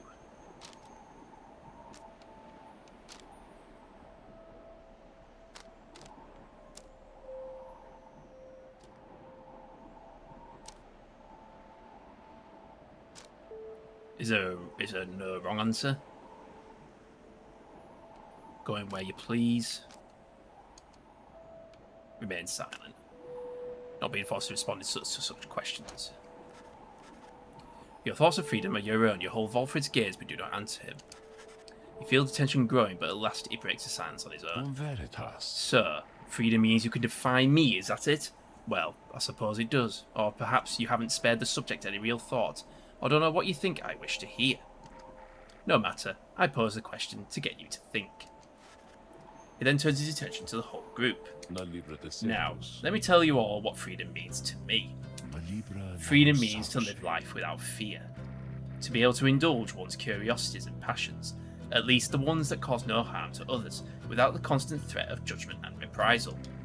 Freedom means not being able to be made a criminal for what you know, or whom you love, or what you choose to think, or not think. He looks out toward the distant mountains. Within the next few days, your time in exile could come to an end. You could see the Commonwealth once more. And you would be exalted there, given the highest honour, the opposite of how you got here. But you would not be truly free, I think. At the least, you would become complicit to an ancient system that were designed to cast down others such as you. It is a system whose well-intentioned founding principles have long been lost, and the 8 scribes, if they are out there still, have made quite clear they shall not intervene firsthand. That is where you come in. He turns to you and everyone again looking to each of you. Long have I wished to gather such a group, that together you might see that seeking freedom only for yourselves is too modest of a goal. You share a higher calling now. The plan, then, is this. We free each other from the downside through the rites. Then we meet up on the other side. We organise. Each new moon at dusk, we join together at the Spiral Sanctum. We need as many of us there as possible. My agents on the other side shall explain the rest. You're plotting a revolt. Just so. I am asking a lot. You do have other options. Deceit, however, is not one of them. The reader and myself, you know by now that we can see through it. But you need not be a part of this, nor is it in my interest to coerce you. You may go your own way if you wish, live out your remaining days here, like so many others. So, if anyone among you prefers that, if you cannot see yourself continuing to strive together in the Commonwealth as you are doing here, then speak now. Volfred pauses for a time, examining each member of the group. No one stirs. Very good. Some of you consider yourself friends, some others not. But all of you are bound together through the rites and are integral to our plan. Remember that. You seek true freedom, you will not find it waiting for you in the Commonwealth. But together, you can bring it about, both for yourselves and others. That is my promise. Then he lets out a long breath. That's it. I ask you all to think on this, and let's reconvene along our journey to the summit. Volfred turns toward the mountains, leaving you to consider what he said, and plot the wagon's northward path.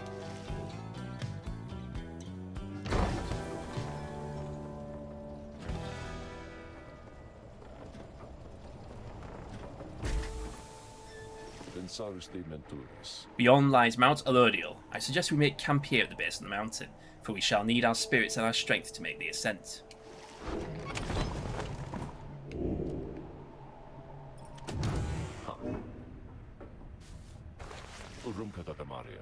There you are, my boy. There was something which I wanted to discuss with you in private. Volfred stares at you rather intently, as if reaching out to you, and then... You do know what it means to be a reader. Those such as we. We are not limited to reading pages from a book. Though your ability in this I sense is nascent, still. Mere flashes, uncontrollable. I see as well now that they haven't told you yet, your friends. That explains a lot. They haven't told you readers such as you cannot go free. I wondered why you would insist on pressing onward with this group in light of this. The answer then was plain. You simply did not know or fully realise. They do not deceive you, by the way. There is no reason they would know themselves, other than Tariq, who shall not influence your thinking in such matters. Rather, I had expected, when at first we met, that you already knew the truth of this from having read the passage in the Book of Rites, which states it plain.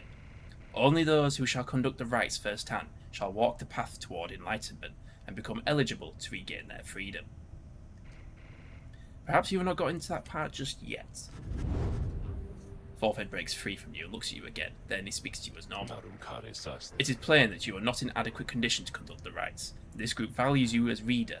I wish only to ensure you understand what you are getting into here. Despite whatever hopes and dreams and promises might have been shared, I do not think the rites can help you to return, if that is what you had in mind. So, once again, I invite you to depart, and I will see to it that you are compensated. Do not misunderstand. If it is your wish to remain, then you are welcome. But this journey we are on, it has no guarantees, not for you, nor any one of us. Do you understand?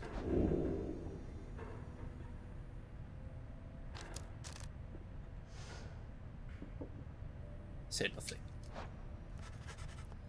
You stare back at Volfred, betraying no response or thought about the warnings he provided you just now. I think I understand completely there, my boy. As long as you too understand. I do not wish for you to undertake this journey on false pretenses. It is that simple. Know that we have much at stake here in this, anyway. Much more than just a shot at going back into that Commonwealth, which cast us down here to begin with. Sounds like you intend to stick around. Then we'll have lots more time to chat as we ascend the Sacred Mountain in the coming days. Until then. He strides out the wagon, then leaving you with your thoughts. I was beginning to wonder when you would return. Scribe trial again, let's do another one. Just name the victim, and I shall be more than pleased to make him or her suffer for a bit.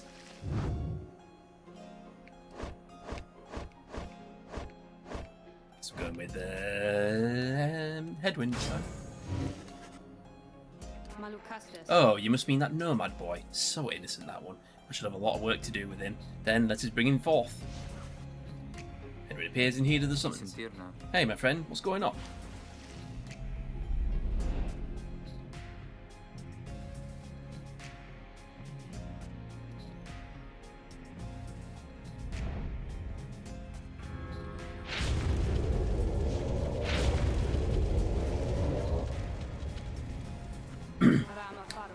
Listen well, boy. You answer to me here.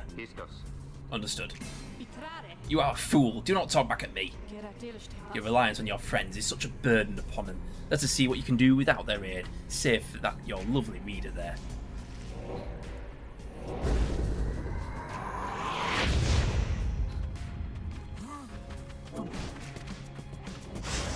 Oops. Balls.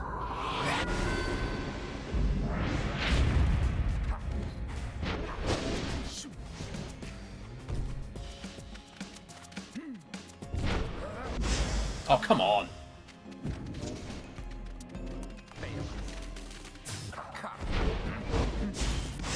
Oh, you mother. Sack of shit.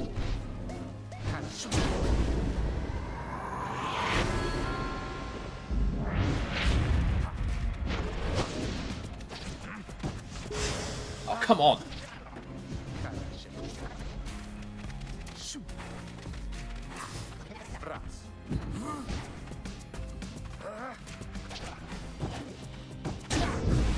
Oof. Just go ahead.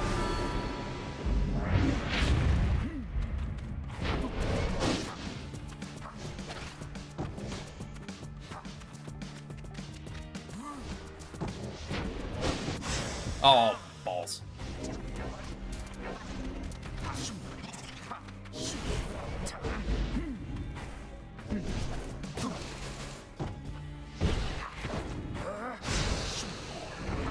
Got him. Oh, come on. Bullshit. Oh, fuck you.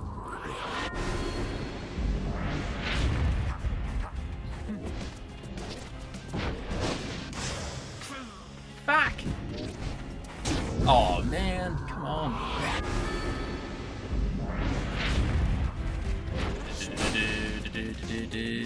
Oh, ugh, too slow. Oh, you shithead.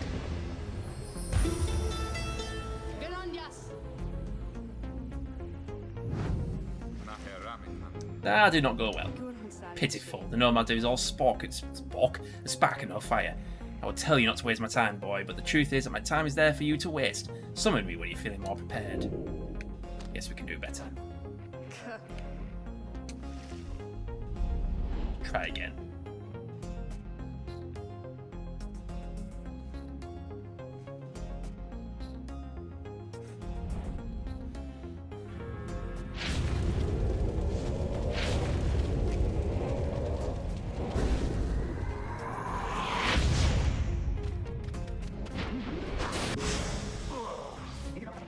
You asshole.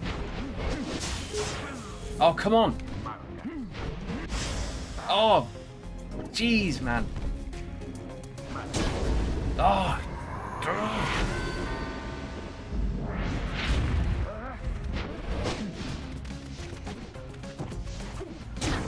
There we go.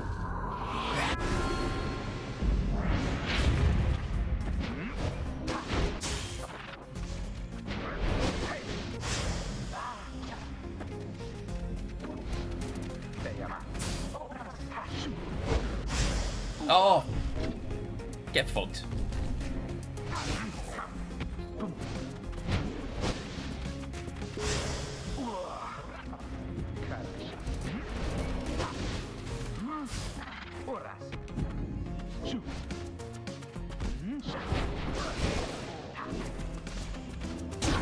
There we go. One more.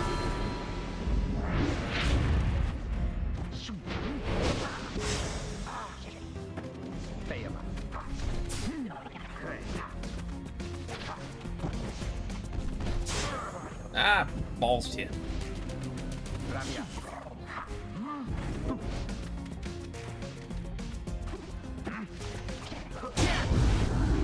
Done it.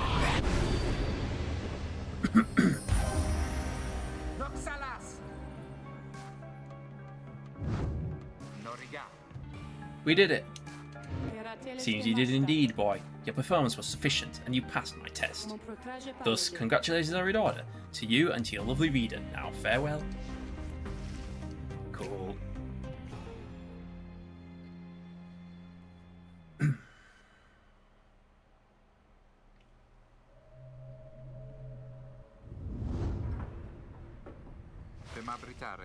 Good to be back after all that. Say, what's that you have there?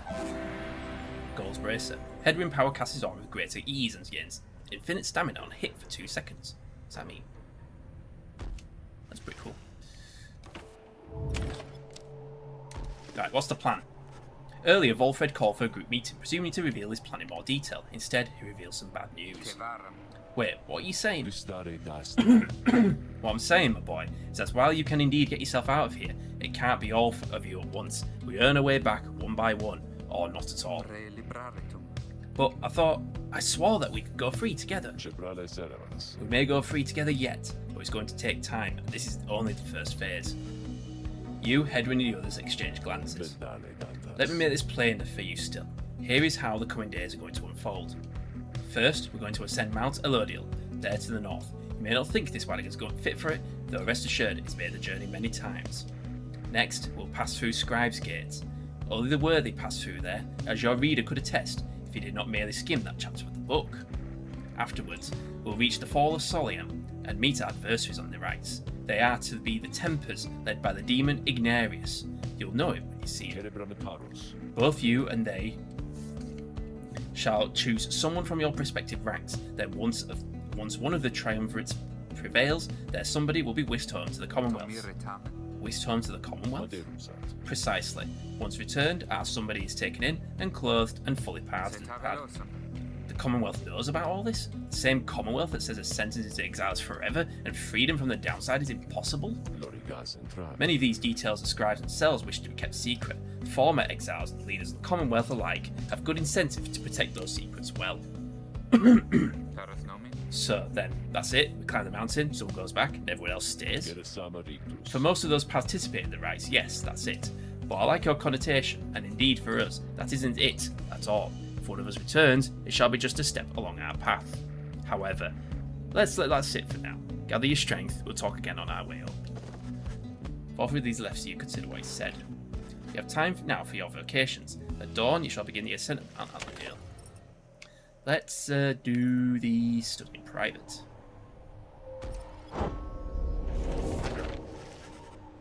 You excuse yourself from the others to go pore over the Book of Rites and its mysteries. Through greater understanding comes the reader's influence.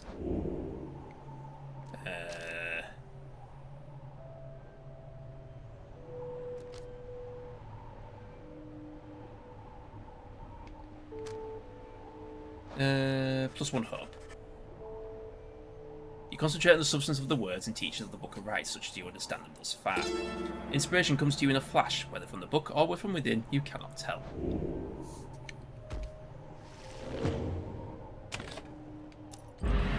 Continue the journey.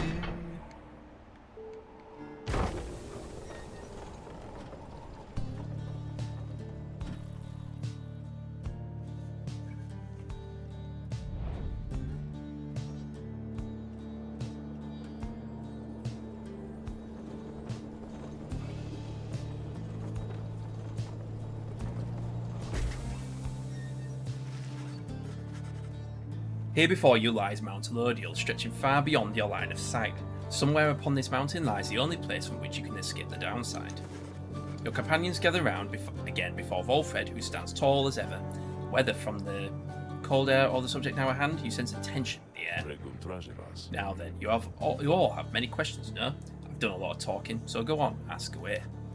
But there is only silence. Silence. One question stands out in your mind, which you refrain from asking yet. Only one of you is to go free at first. Who shall it be? Go on now, don't be shy. Who first? Questions? Why us? Why you indeed, madam? That's it. That I can explain. You've seen the sort you stand against as adversaries in the rites. What is it that they want, do you suppose? They want their freedom back, of course. They'll settle for it on the Commonwealth's own terms. They'll gain their freedom and some cushy new responsibilities. Perhaps then they'll have a hand in sending still more exiles here to join us. Think on it. The Commonwealth rose from the ashes of a fallen empire thanks to the efforts of the first exiles who escaped this place via the rites. It is the Commonwealth's first and proudest tradition to honour those ones who are living to redeem their transgressions. They have a certain wisdom, do they not? But as for you, I've been looking for a certain set of dispositions for a good length of time.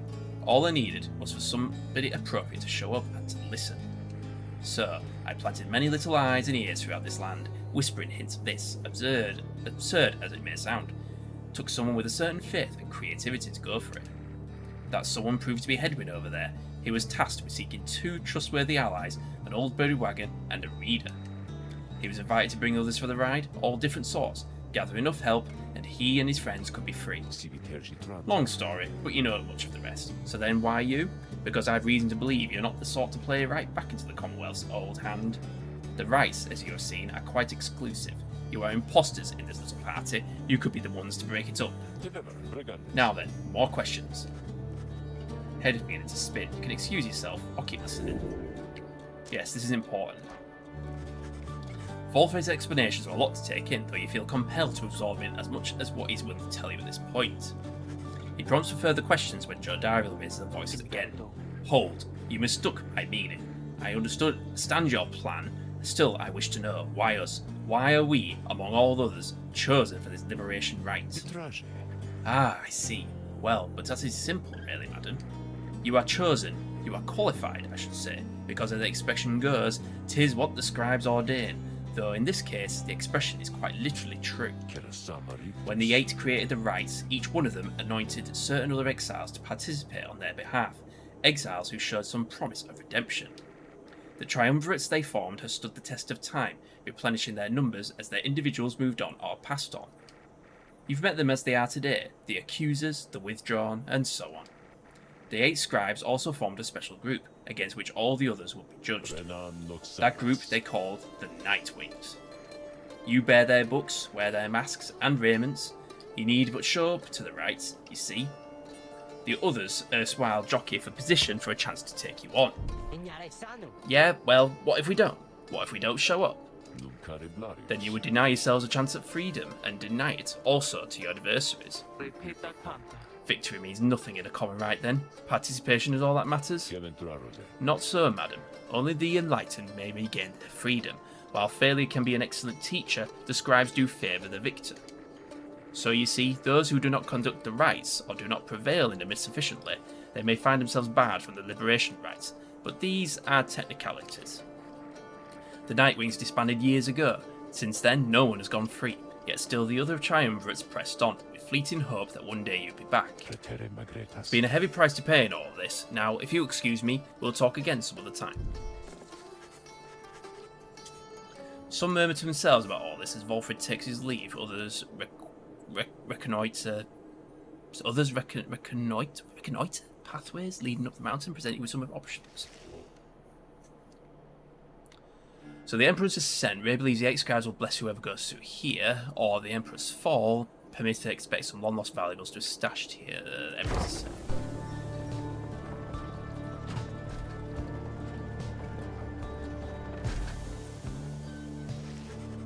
The sublime beauty of Mount Alodil, along with the thin air this high above the sea, has been enough to silence even the most talkative of your companions. However, Ray has been positively bursting with excitement. Isn't it wonderful? I think it really is, don't you? Tizo seems not to share Ray's enthusiasm. He does not like the cold. You've been here before, Tizo, isn't that so? Why would you ever leave? I wouldn't leave. I'd stay. I think I'd stay. Unless maybe I got too cold or hungry. Wait, is that? Something about a changes then. Wait, look, but Tizo, don't you see? Look, don't you see them there? Tizo seems to be exclaiming something in utter disbelief.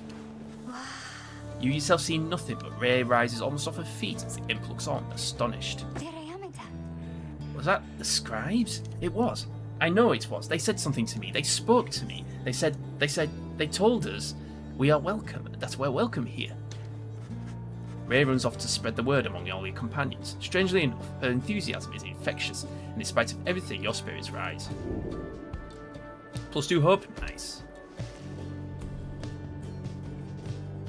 So the Temple High Road, Hedwyn expressed a passing wind to see the thing from here, or the Temple Cistern, so Gil wishes to look upon the sacred waters here. High Road we go.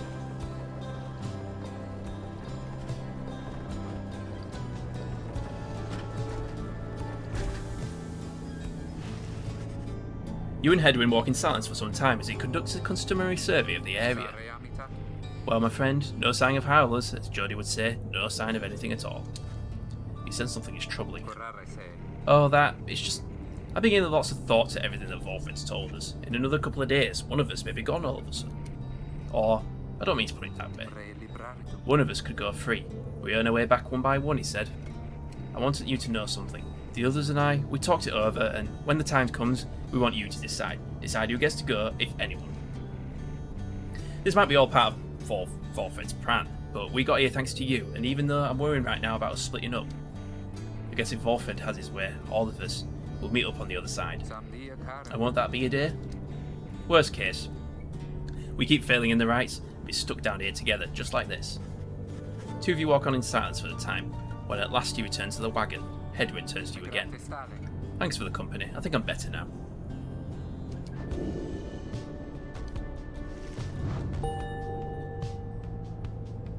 Enlightenment earned? Meh.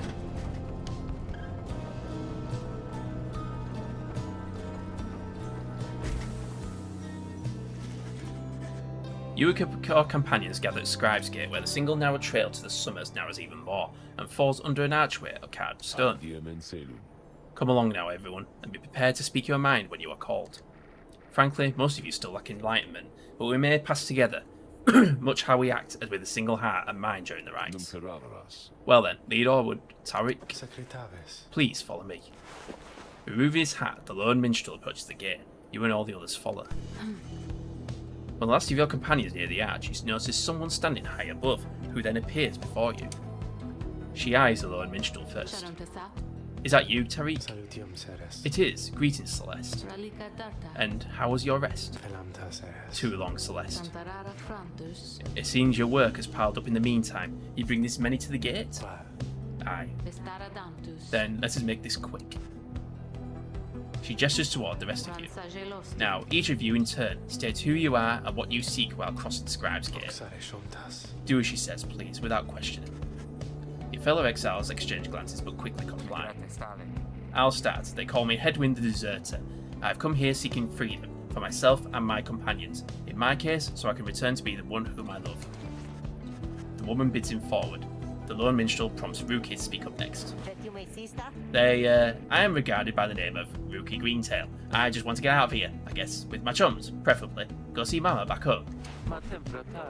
I am Captain Jodariel. I do not truly know as yet what I am seeking here. Oh, my name is Ray, and I'm here, I think, because the scribes are called to me. It must be then, because if not, then who? Tizo seeks to live up in the Nightwing's legacy and maybe see the Commonwealth someday. Sir Gilman of the Sea Dominion, at your service. This knight is on a quest to find his honour. He lost it at a certain point. Permitha Thane, I'm only here because my sister's here. Then, as Volfred steps forward, the one called Celeste raises her voice. You, I recognise you from the Nightwings of the past. Oh, we've got ads running. I will be back shortly. Frick's sake. Okay, so you got a time limit on this, right?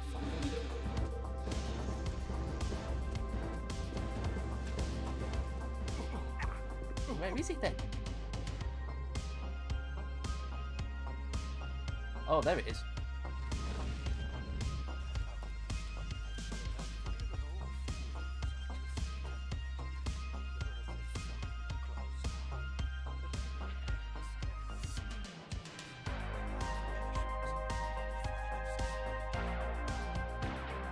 This guy actually sounds familiar. What's his name?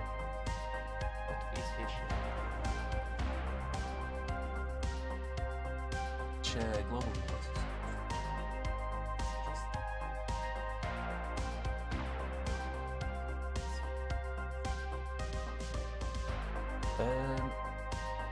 Let's go.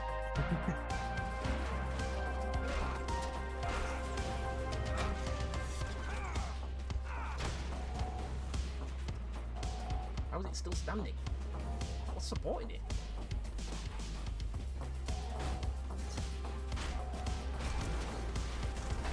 Oh, and I'm dead.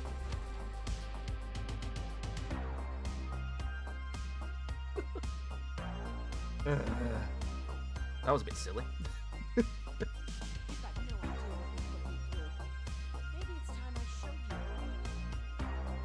bad, Jack. You agreed to work for me. You agreed to be part of the Cerberus mission.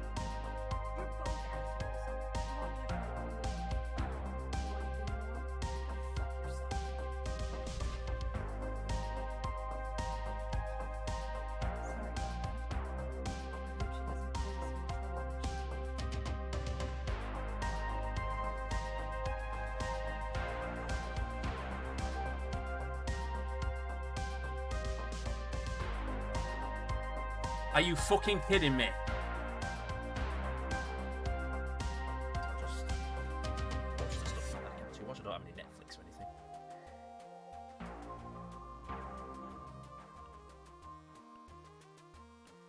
Oh, yeah, that's fine. Oh no.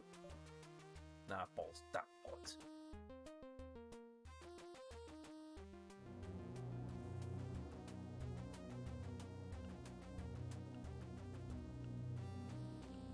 Oh, oh! I think I'm gonna fart. He's using the toilets out of order as well. Barbs and hooks. It rips away skin and flesh with each strike. Most civilized countries have banned them. The boy was delirious. Muttered something about a ransom and the girlfriend. Right, we're back.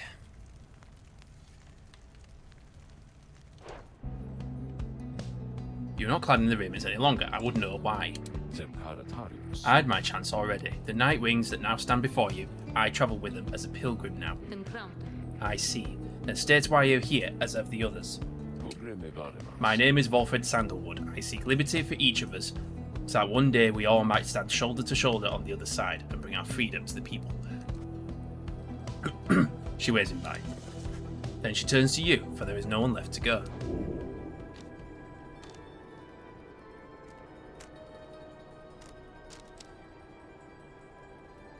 When they learned you knew the old ways, again for you could not run far.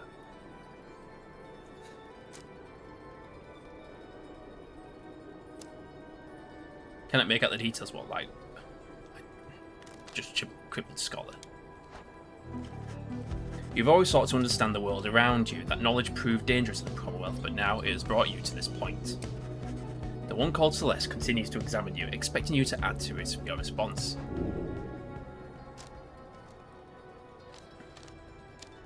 True freedom. You wish to regain your freedom, not simply to return to the Commonwealth, but to be able to live there in peace. If Volfred's plan shall bring about that peace, then you shall do your part to achieve it. The woman regards you for a time, then nods once, and waves all of you by. The 8 scribes bid the Nightwings welcome here. Go forth with glory. And Tariq? Aye, Celeste.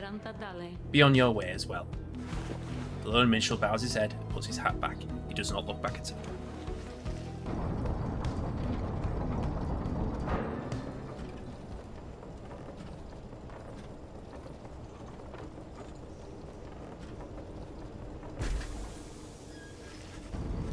From the top of Mount Elodial, you can see the distant downside before you. You think on the many thousand leagues you cross to reach this point as the sky grows dim. With liberation, right, eh? Right, what's going on?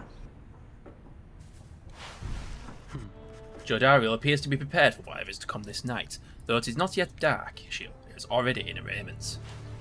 Hedwyn soon joins her, also looking ready. Any sign of Ruki?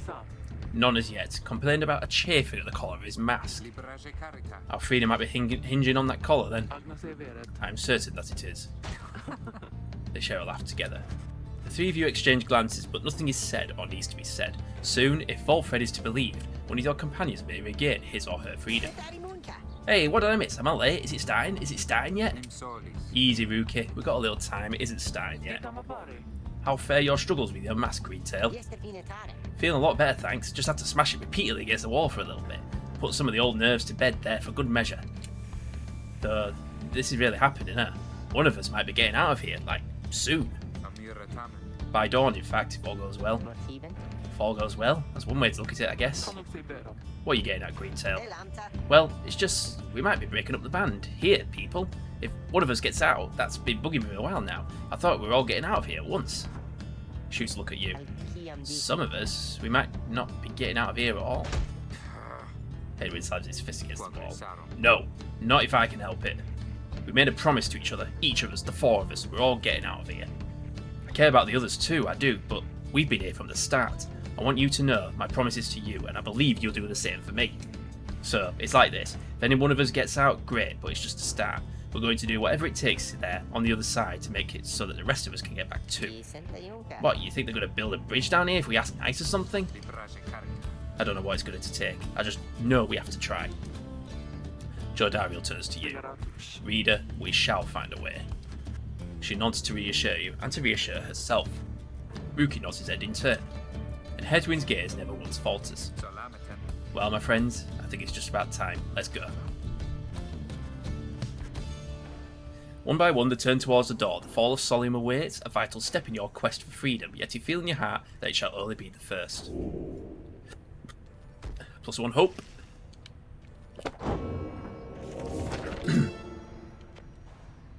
The imp Haub and I, we helped save my emperor, and when the danger did subside, my emperor Solium, he said something to me which shook me to the essence of my being. He said, you gave your freedom, Master Galathian, so that I may yet have mine. You too, now in exile of the downside. In all the days which I have left, I never could repay the mercy you have shown me, so if I cannot do that in this life, then I shall do it in the next. We crossed the land together, and together with the imp, we gained the company of those who saw in him what I did.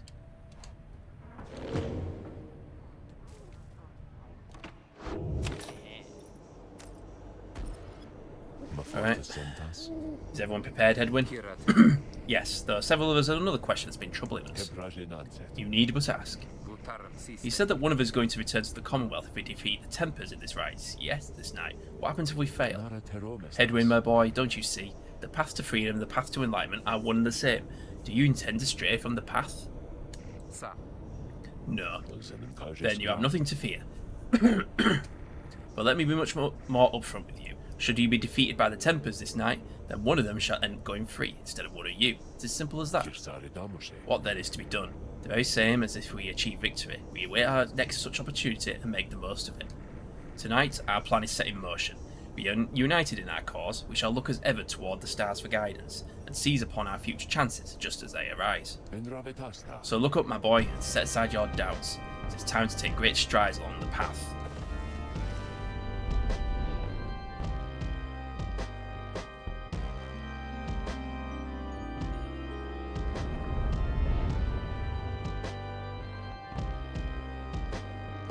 So I'm a bit concerned about what happens after this. Do we have to like go through the whole bloody thing again? Or what? I don't know. We're just like practically grinding. The Nightwings gained the summit of the sacred mountain and stood upon the fall of Solium. You are to be commended for your guidance, reader, but only if you can prevail in this liberation rite. Here you stand to gain much more than some enlightenment. Your adversaries are none other than the Tempers.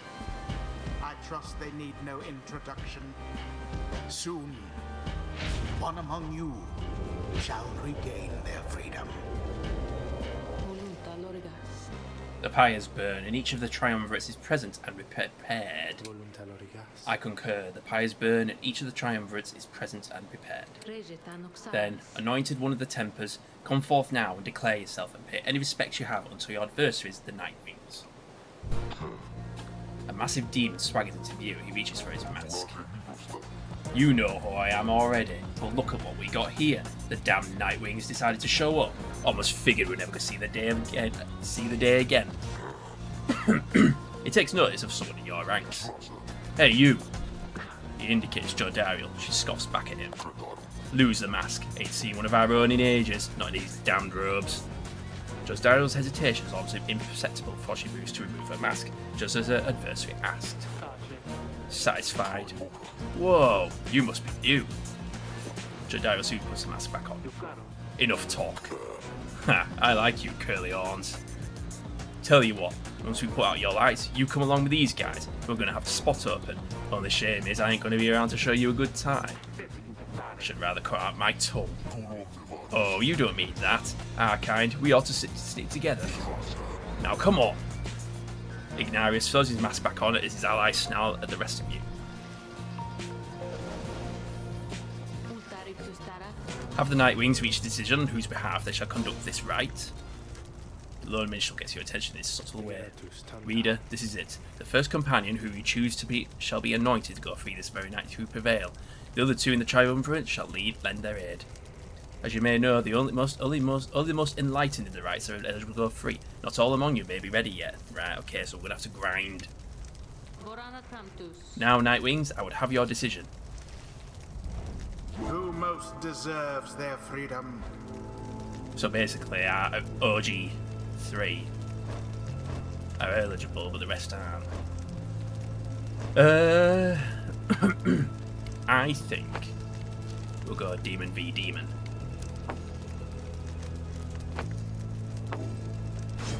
Jordariel. Me? Why? Then the Gate Guardian looks upon you and your adversaries. Very well. Then under the watch of the 8 scribes, here are the stakes of this year's revelation rites. Should the Nightwings prevail, the one called Jordariel shall be liberated. Should the Tempers prevail, the exiled Ignarius shall go free instead. She then turns to you. Now, whom on the Nightwing shall complete your triumvirate to strive alongside Jordariel and see her return to glory? Who shall lend her support? Edwin. Sounds good. Now let's bring Jordariel home.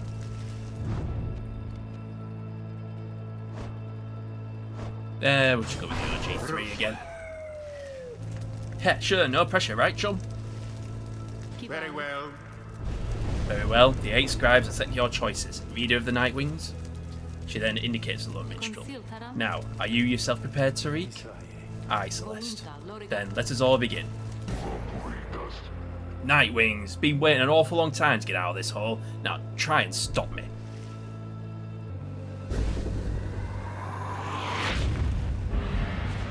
Commence.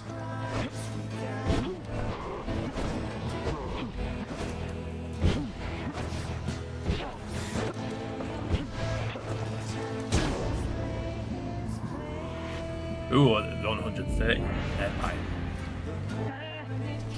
Meow. Oh shit, oh shit, oh shit.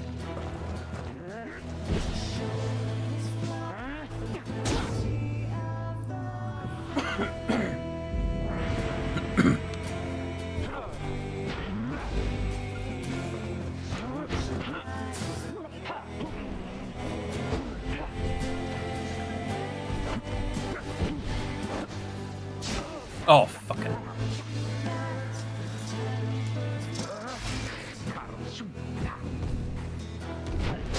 No! Oh. Got him.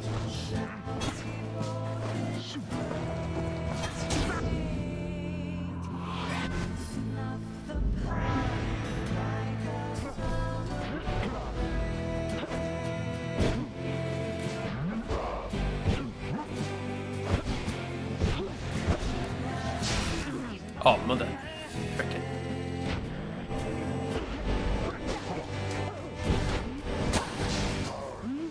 No!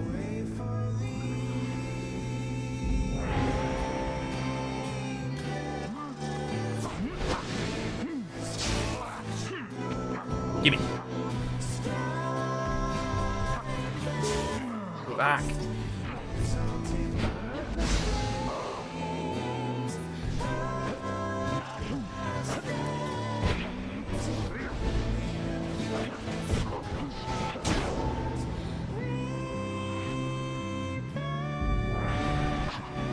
You good for nothing good for nothing Nightwings. Skip out on us for years and years and show up all of a sudden like you're gonna let somebody out for once.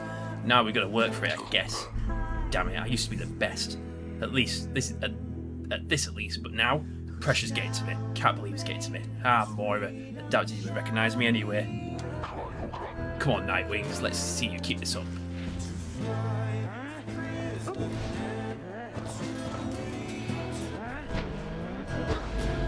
Oh, bollocks.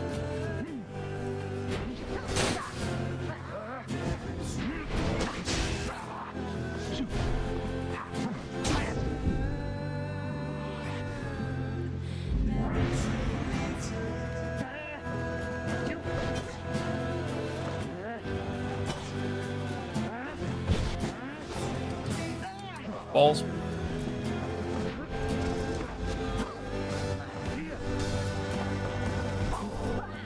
Banishment. Oops. Oh, fucker. All of the Nightwings banished. Well, I dare say.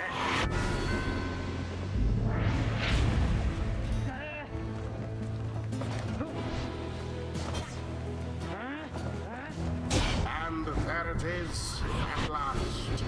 There we go. The Nightwings proved their worth.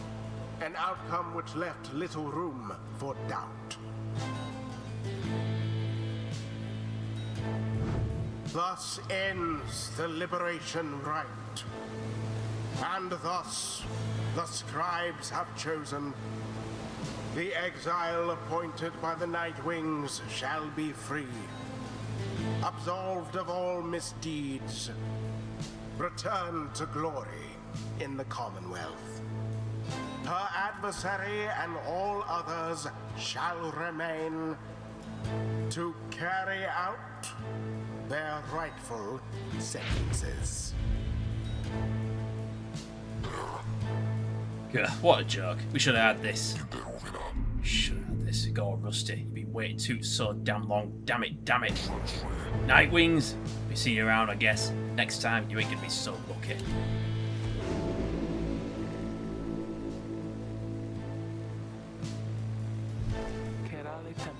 For all this time. She turns her gaze towards the rest of you. Never thought this day would come. I have all of you to thank for this, for doing this for me. The life that I recall back in the Commonwealth was at times difficult, and I am much older now. I know not what I shall find on my return. However, I know this. If that place still is like the Commonwealth I left so long ago, then I shall strive to make it better, for as long as I retain my strength and breath. See her smile faintly as she disappears into the shimmer pool, though you still can hear her voice, though faintly now. Farewell then, reader, all of you, for now. May she return in glory. Godspeed, Captain Jodariel. The 8 scribes are ever merciful. By their grace, the cycle of the rites may soon commence again. Cool, what now?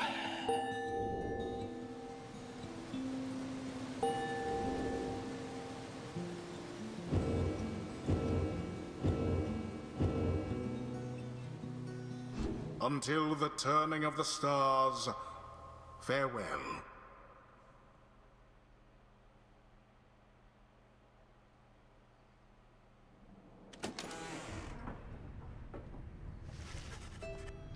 After your victory over the Tempers in the Liberation Rite, you return to your wagon to decide how to proceed from here. Don't know what I'm going to do without her here. Well, look on the bright side. It's one less mouth to feed. We'll see the Jodariel again if we persevere. Our journey's now begun in earnest. We'll just need to make the last few preparations while we're here. What about the stars? Can we afford the time? About that, reader, go see for yourself. The night sky over Mount Elodial is much darker than you would have expected. Your thoughts are with Jodariel as they look towards the heavens. So I guess we just do this over and over again until we get everybody out of here. Or maybe there's... maybe not. What are we looking for?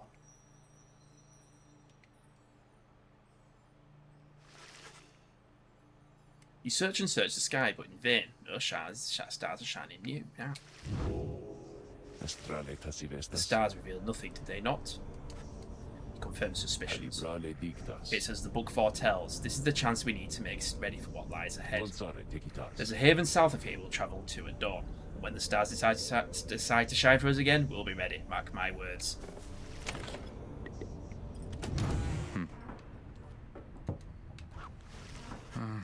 You find Hedwyn on his own after Jodariel's liberation. He sends straight away what is on his mind. The two of them were close through much of his life. He looks up at you, but his familiar smile is nowhere to be found. I'm sorry, my friend. I should be in a much, much better mood right now. It's just... I can't believe she's gone. Then he shakes his head. Listen to me. I'm talking like she's... Forced silent again. You can tell that he needs some time to himself right now and turn to leave. Wait, hold on. Don't leave me here just yet. First of all, my friend, thank you. I don't like to think of it as in quite these terms, but out of all of us, I really hope she managed to get out of here. She's been here the longest, not to mention. I'm probably dead 10 times over by now, if not for her. What's more, maybe none other than Volfred himself, I have a feeling she's really going to make an impact on this plan of ours back on the other side. Just the same, though, I'm going to miss her. You and Hedwyn share some memories of Jodariel for a time, though it grows clear to you that he needs some time alone. Thanks again, my friend. I hope that one day all of us can meet again. Jodie, she'd be happy on that day, I bet. It's very late now. You part ways after bidding each other good evening. Alright, moving on, I guess. Good morning, my boy. The place I noted earlier, let me illuminate the way. Let's go.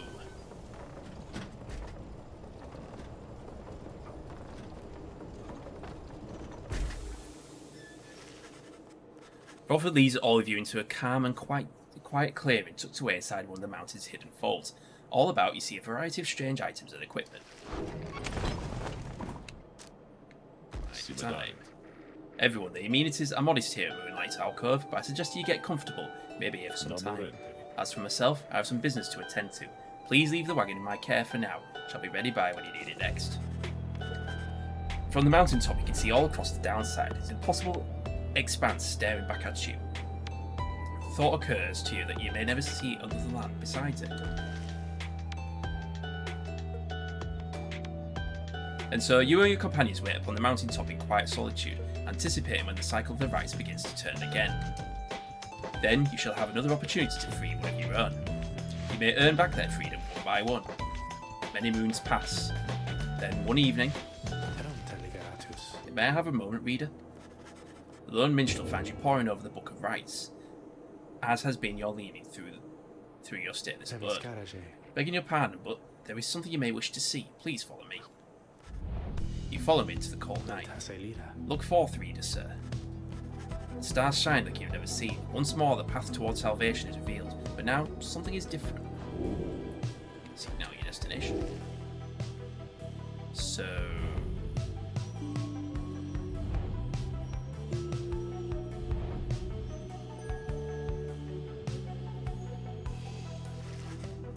Each prior time you search the stars, they showed you a single path, but now several rites avail themselves to you at once.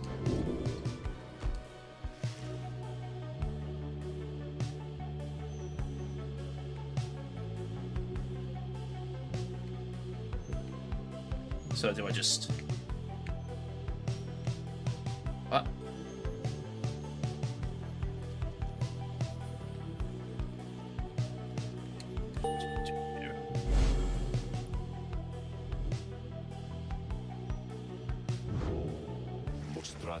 Stars urge we go to the Hulk of Oars, a long way off. Forfeit, sir. How are we to reach the Hulk of Oars in due course of time? You know full well, Tariq, preparations are complete. You think you see the lone minstrel smile, ever faintly but cannot be sure. Please ask the others to gather their belongings, rest, and then assemble at the wagon there at dawn. We shall begin to pine at that time. As you will, sir. The cycle begins anew. As the years advance, you'll find there ought to be fewer rites this time, until once more we had to traverse Scribe's Gates. Exactly how many, it's difficult to say, but our next chance at liberty ought President himself. Much sooner than before, so let's be ready for it. Now then, see you in the morning, reader. The companions have not travelled far from Moonlight Alcove. Words of the news soon spread throughout the group.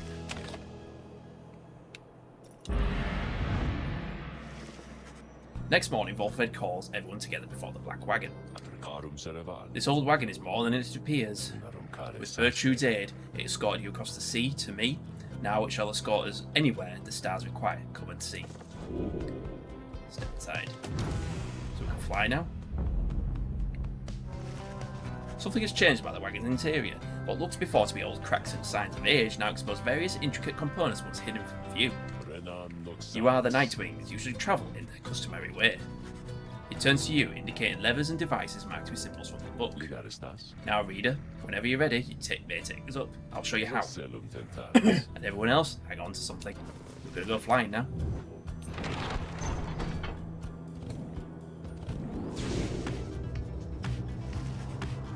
After having soared into the sky, the Black Wagon remains aloft somehow.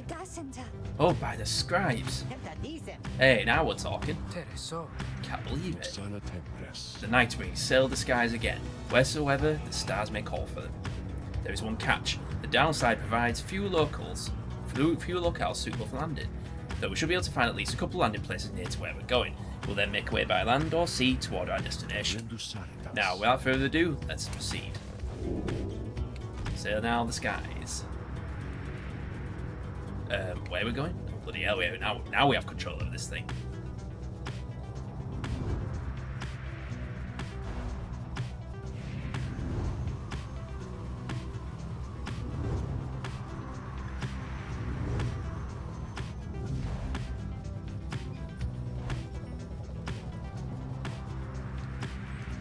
How do we,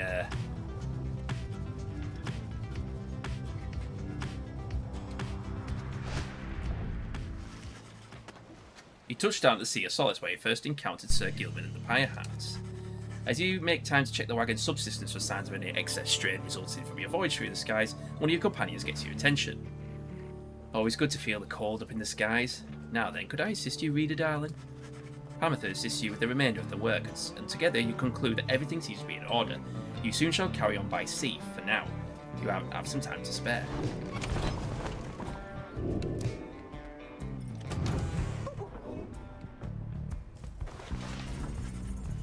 Sir Gilman is shivering there after the black wagons making a voyage through the skies. Master Reader, this knight is very, very slightly out of sorts is all. He merely appears terrified, but he assures you that his seeming cowardice is but an optical illusion in this case. Hamthor overhears and joins you. Flying's not to everyone, Sir Knight. This knight heartily concurs, though how anyone at all can stand it, he has yet to understand. Well, let's see. What's it like to swim the waters of the Sea Dominion? Ah, those glorious murky waters, engulfed in hideous warfare, to be sure, but otherwise a joy to cut across, to feel the coolness of the waves beneath one's gill slits and the like. Though this knight is now accustomed to his life above the surface. Flying's just the same, Sir Knight. It resists those of us not born to it. I, in turn, have wondered what your seas are like, but the thought of swimming fills me with disgust. Though I haven't had to swim, and you now have to fly. That's very brave of you, and you handle it better than some half-fledglings I've met in my day. You'll get used to it. She departs, but you sense Sir Gilman is feeling better after the exchange. What's that?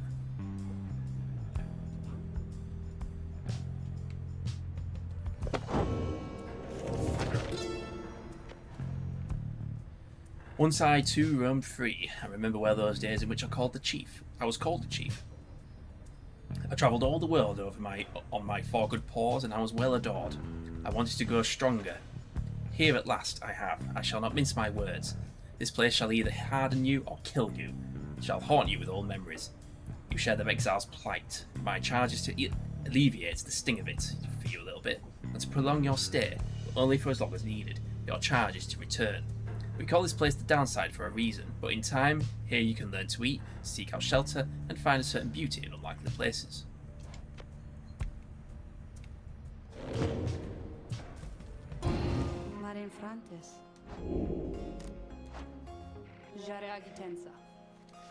Whose turn is it to her again?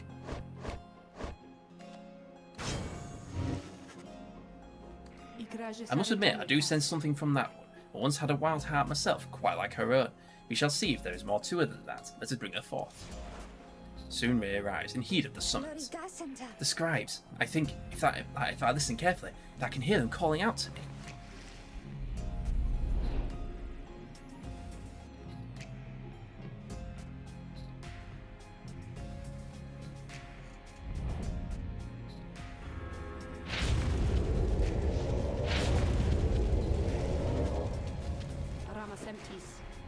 Listen well, girl. The place where you reside at present has but a single rule, which is, you answer to me here.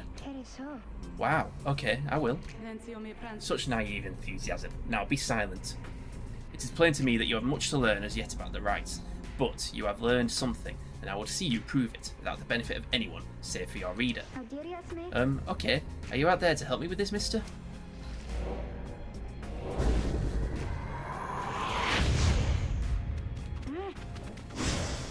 Oops. Oh, we're off to a flying start.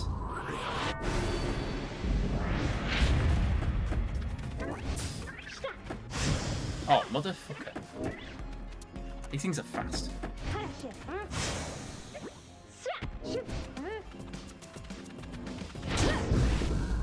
Got it.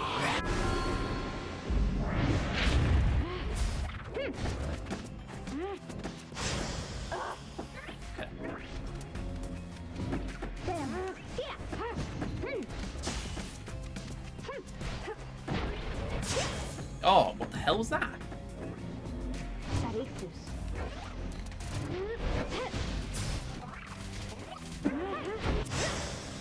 Oh, come on.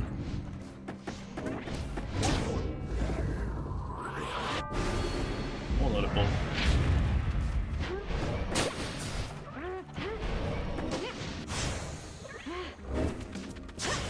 Oh, what?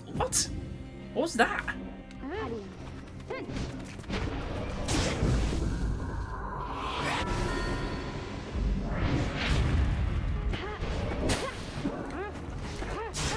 Oh, what?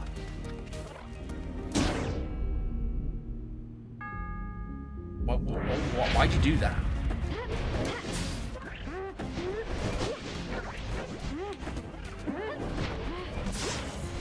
What?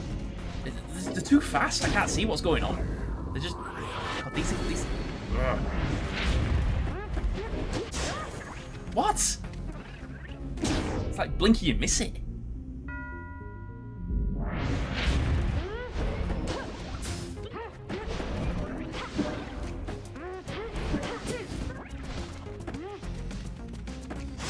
Oh, what? Come on.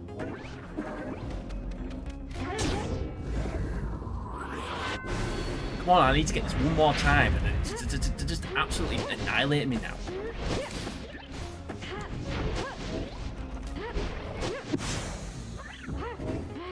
Come on, come on, go, go, go, go, go, go, go, go. There we go.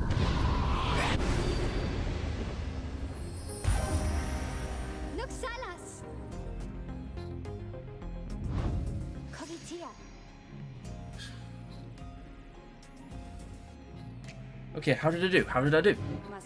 I must admit that you did expect better than I expected, girl. You have passed this trial of yours. Some congratulations are in order to you and also to your lovely reader. Now, farewell.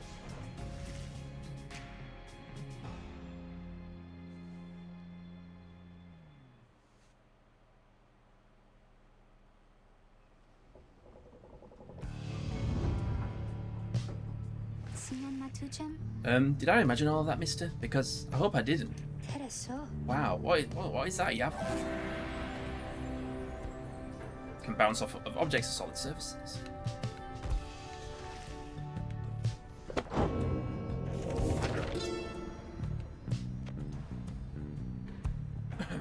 Years upon long years we spent distilling life essence from many things, which all once rise under the auspices of the mortality which we ourselves cut short. In this we have no regrets, for we learned much, and so we think did they. We earned the title Witch, and were forced to flee into the downside. Here we encountered Solly Mur, and soon regained an understanding of each other. He bade us circumnavigate these lands and catalogue our findings. We felt a strong desire to expose the secrets of this land. He wished to yield benefit to those who followed in our wake. Indulge us both then. Another one.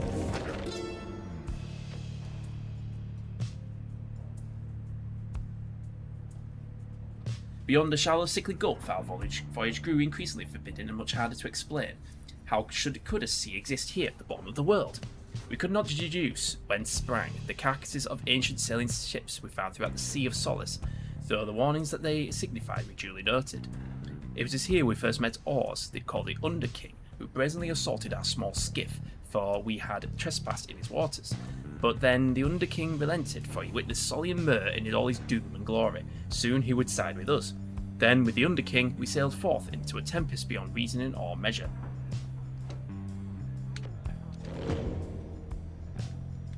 God, how much is to read in here? It's like several chapters. You know what? Ain't nobody got time for that.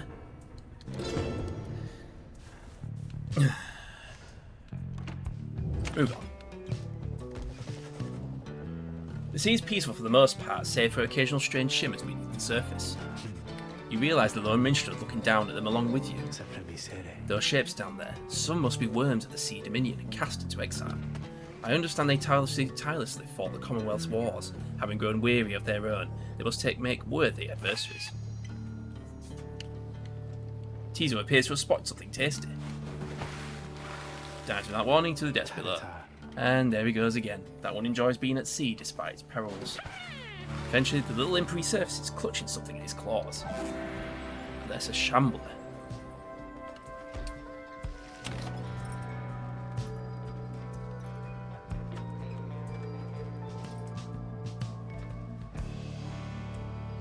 Ventura companion.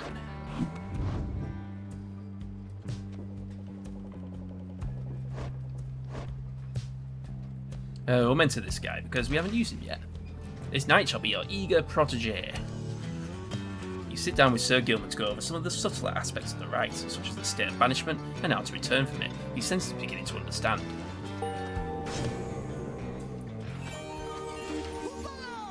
Huzzah! Great wisdom clouds over this knight's entire consciousness.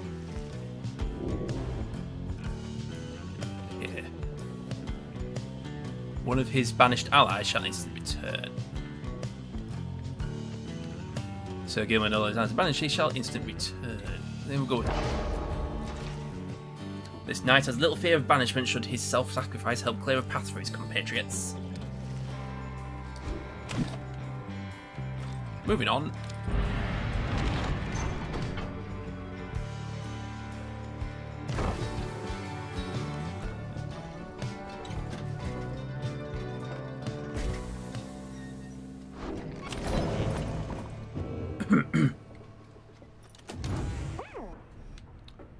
What do you want? You observe Tizo rummaging about the black wagon as though in search of something. He notices you there and rushes up to greet you. Tizo is glad that you are here. He was just reminiscing about old times. But just as quickly, he resumes his search. Tizo is looking for something a former exile of the Nightwings once gave him. He's growing frustrated that the object he seeks is nowhere to be found. Do not notice the lone minstrel's approach. I'm afraid that he's gone, Tizo. I'm very sorry. Reader, it's nothing that ought to be a cause for much concern, merely that Tizo has misplaced something of sentimental value to him. It was just a spare bandage, he indicates, exactly like the one on his horn. Tizo here has had many adventures with the Nightwings. Is that not so, Tizo? He squawks in approval. Those memories shall always stay with you. Is that not what matters most of all? He confirms this as well. Then please don't worry yourself about it anymore. It is a symbol of a distant past besides. Tizo skulks away up into the rafters. The lone minstrel watches him go.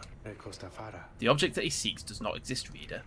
Tizo searches for it from a fleeting memory of his days with the Nightwings of the past. He performed the regular duties of other drive imps at first, but soon distinguished himself. I was none too surprised. He was clearly special. He had grown close with the other members of the Nightwings when misfortune fell and the triumvirate fell apart. Perhaps Volfred has revealed to you all the details. As for Tizo, I feel he must make peace with the shadows of his past somehow. Perhaps then he shall cease searching. You need not worry for him, of course. He is resilient and shall always serve the Nightwings well. You might say he was born for it. Begging your pardon, reader. The lone minstrel excuses himself in his polite way, leaving you to consider what he said.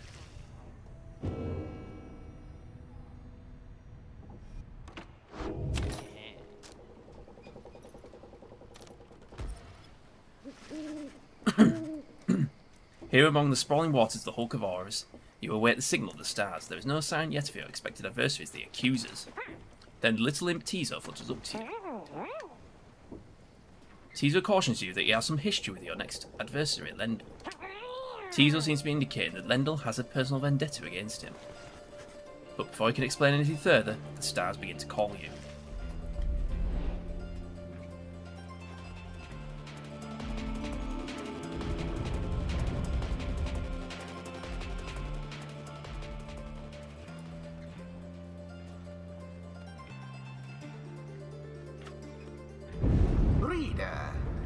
Ever persevering, aren't we? Well then, rejoice, because the cycle of the rites begins anew.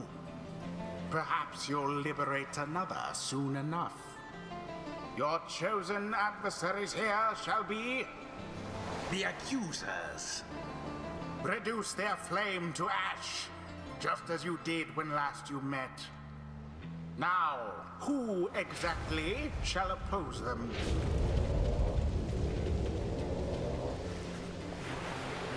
Your companions are assembled and ready for the rites to commence. However, there is still no sign of your adversaries, the accusers. The little imp Tizo screeches something cautioning you to stay alert. But then something leaps forth from the shadows. He grabs at his mask. Aha! Caught out, you visual beast. I knew it. After all this time, I knew that you were still among their ranks. Tizo is angry to have stumbled into an apparent trap laid for him by Lendl. Silence, friend. No, silence, fiend. You robbed me of my freedom, my dignity. Your evil shall be ended here and now, and you, Nightwings, shall not deny me thus again. Come then, my accusers, for we face again none other than spawn of the accursed imp. Haub the Swallow, let us show him now that he is a disgrace. Tizo whistles something angry back at him. Whatever transpired between him and Lendl in the past, Lendl evidently has not let it go.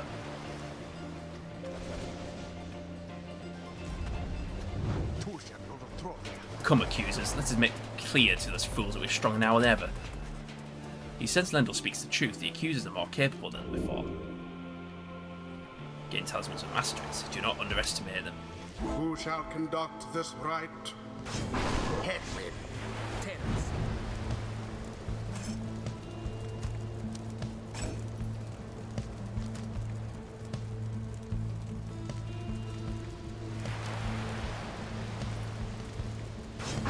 Root.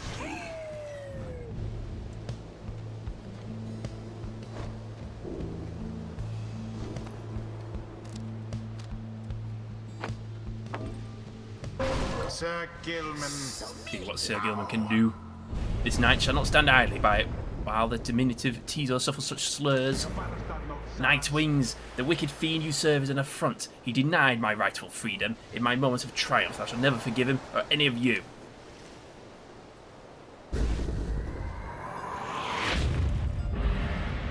Commence.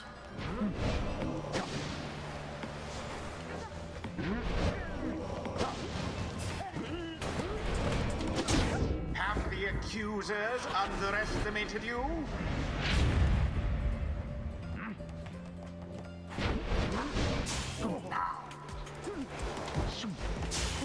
Oops.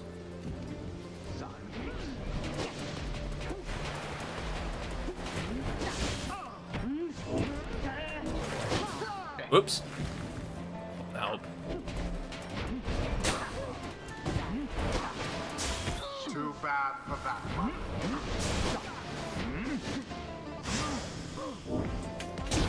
Glory.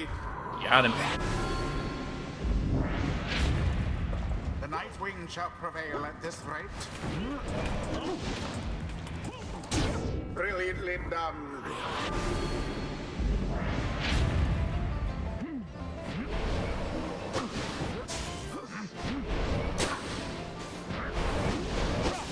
Oh, Whoops. there goes Hedwin.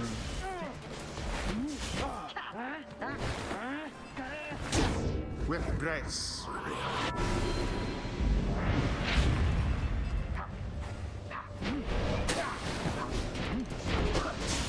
Banishment.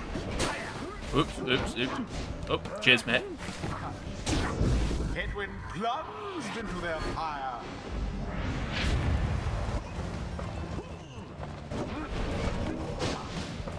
If I Oops. were that one, I'd be rather angry. Whoa, what? Burning We put 50p in you. No, not again. I cannot lose to you again. This cannot be happening to me.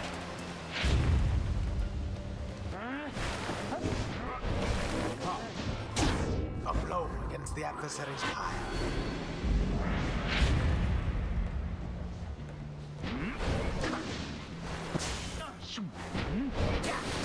Poof.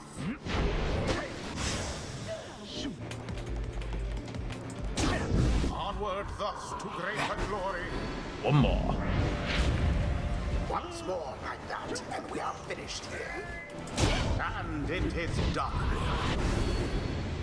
The Nightwings prevail yet again.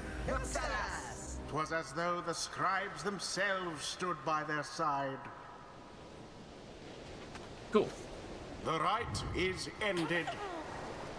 The woman's pretty good, but he has no aura, barely any aura, so... Teaser very pleased that he prevailed, but wishes to make a quick exit at this time. Blast! Where did he go? Where did he go?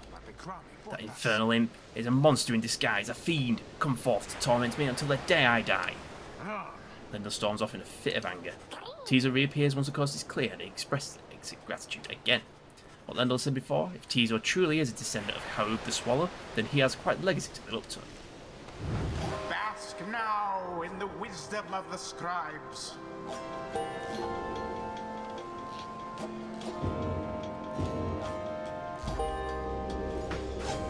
Honor is elusive, O Sir Gilman. So grateful is his knight for such a glorious occasion that he's given strong consideration to performing here and now the forbidden dance of the Sea Dominion.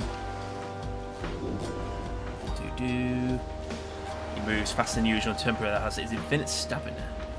Good with that.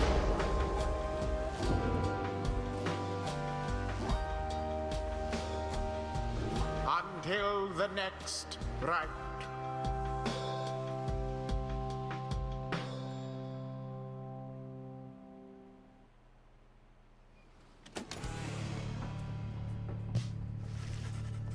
Return to the wagon after you and your fellow exiles thwarted the accusers and find Volfred waiting for you there. Nore deceived us. Well done back there, my boy. You were serving your companions well. Now then, I've something that I wish to share with you if you have a moment. We have discussed a plan, of which we're all a part. I have a means of measuring our progress toward the goal of it. I'd like for you to have a look at it. First, let's determine where the rites may take us next. Distare dusty. Look forth. I expect you shall again see several shining stars where once you saw but one.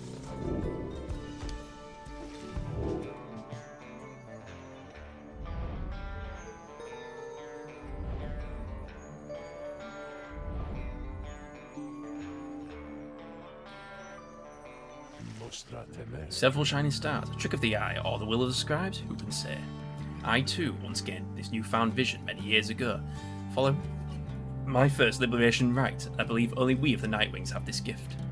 I realise that in choosing whom the Nightwings confront in each rite, we in turn influence which triumvirate we face when the time comes for someone to be set free. The object I invite you to use contains further detail. Volfred's Planner. Using Volfred's plan, you may assess your progress towards your ultimate goal, as well as check the current standards of your adversaries. Volfred shall keep this information up to date for the remainder of your quest. You may look over it now or any time the Black Wagon whilst searching for the stars.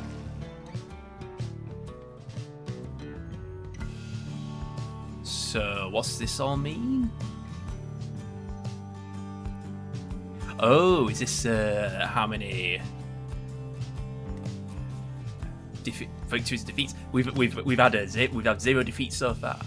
I've only ever lost the those little ones with those 1-on-3 kind of things, whatever they're called. Okay.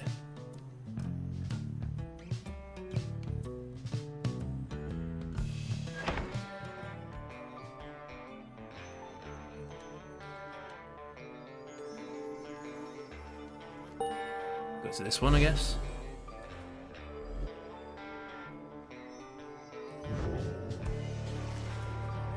So we're going to go against the Fate again. Adversaries honour. I hope Dalbert and Alma have been holding up since they've been through quite a lot. He then shows you what details he obtained for your next adversaries. Dalbert Oldhard, adversary who showed you respect and even generosity. Despite his advanced age, he also made for a formidable opponent, he and his son.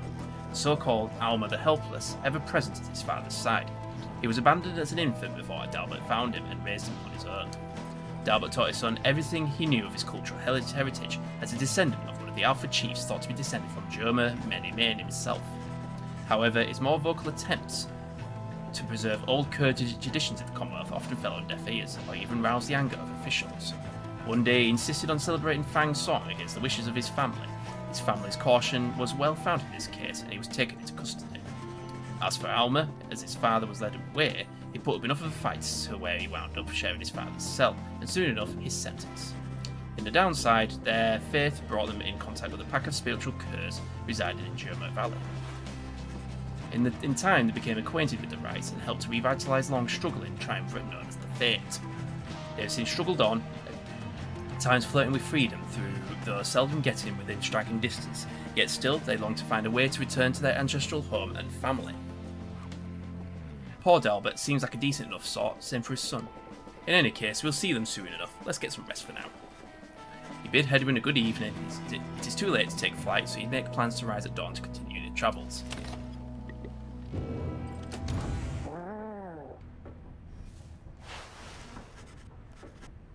Tizo seems somewhat less cheerful since he's running with Lendl than the accusers. He approaches you, wanting for you to hear him out. Tizo seems unhappy about something Lendl said to him. Tizo understands full well why Lendl is angry with him. While Tizo does not like Lendl as a person, he recognises nonetheless that he denied his freedom. It was a liberation rite. He did what he felt necessary. He wanted to help his friend go free. Nonetheless, he still feels a certain guilt and regrets that the rites force exiles into such situations. He falls silent for a while. Whether the 8 scribes ever intended for imps such as he to participate in the rites firsthand is difficult to know for certain. Then, Tizo is grateful to you for listening. He knows the scribes created the rites with good intentions. He promises to keep doing his best to live up to the legacy of the scribes. He bounds up into the rafters with some of the other drive imps. Regardless of whether he truly is a descendant of Harub the Swallow, surely the scribes would have been proud of him.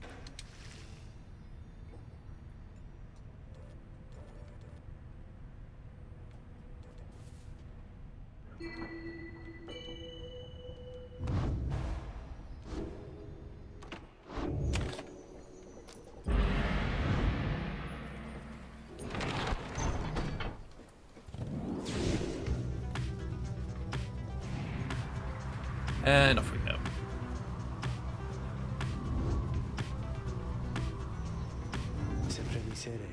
The forbidding cairn of the Hood lies below, and not many exiles see fit to cross beyond it. Some fear that the listless remains of the RX6600 shall snatch them up if they attempt to cross, others simply do not want to pass through to the flagging hands. Few knows its true significance as we do, although your adversaries to fate should be on their way there now. Soon you shall confront them once again.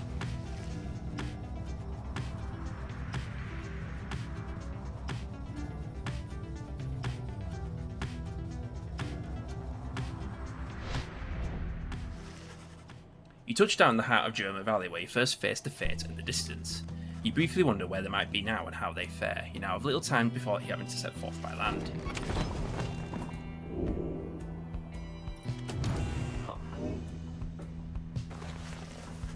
You find Volfred seemingly lost in thought, but then he turns to you. Greetings, reader. This wagon and I, with many memories together, and I could not help reliving some of them just now. I suppose some aspects of my past may be of relevance to you, given your role. If there is something you wish to know, you need but ask.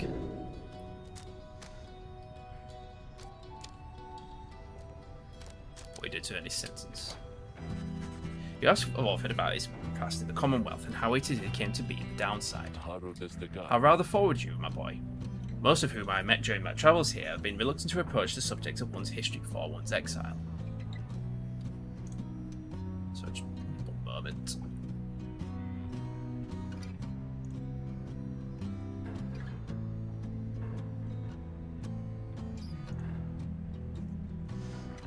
Nonetheless, I am happy to tell you. As a reader, I assume you are familiar with the stamping press. I owned and operated one. I took issue with the Commonwealth, the ban on literacy, the interminable wars against the high-wing remnants. I spread the truth about it all with my machine. Under pseudonym, of course. Still, I knew I was putting myself at risk, and sure enough, my stamping press was eventually discovered and burned to the ground. I, however, managed to elude capture for a while. But not for long enough. Here in the downside, I chanced upon the Nightwings, who were searching for a reader. In that respect, my past, I think, is similar to yours. Anyway, that is the long and short of it. Now then, was there anything else?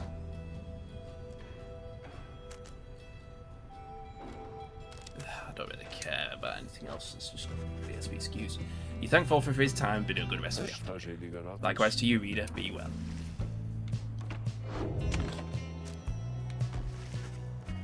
You take some of the afternoon to serve the area with headwind. You observe many curs off in the distance, driven half wild from the heat. Good thing old Rookie didn't end up like them. There's nothing you can do for the creatures. The sight of them makes you all too eager to return to the wagon and immerse yourself in vocations. Hey Nukem. So this is Pyre. This is from the creators. This is from Supergiant Games, who are best known for Hades. I've been working through their whole catalogue. So we've done Bastion, Transistor, which are pretty cool roguelike games. This one is a bit weird. There's a lot of visual novel. There's a bit of I can't describe the combat. It's really hard to explain. It's okay, but I'm thinking I'm not gonna continue playing this on stream because I'm just getting sick of reading. Cultist Simulator. I'm not familiar with that one.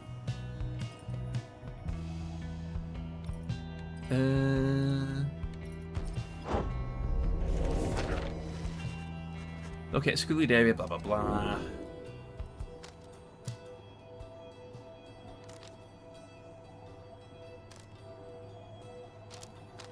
Mystic Power. Lots of reading, yeah. Similar game says I'm picking a card and following the action. It's not. There's no card game stuff. It's all. Right. Yeah, the roguelikes elements. Yeah. I understand now. I mean, with this one, it's more. Yeah, there are roguelike elements to it, but it's just so much reading in between each battle. It's just ugh. I'm just getting sick of it. The texture that I thought I was going to finish it, but it turns out you're having to repeat stuff to beat the game, and it's just. Choices presented cards. Yeah, that's right, yeah. I understand now. The texture of the pages of the book, blah blah blah. Despite the volumes in, so that way, blah blah blah. Just finish studying, whatever. I'm all whatever now. I'm so over it.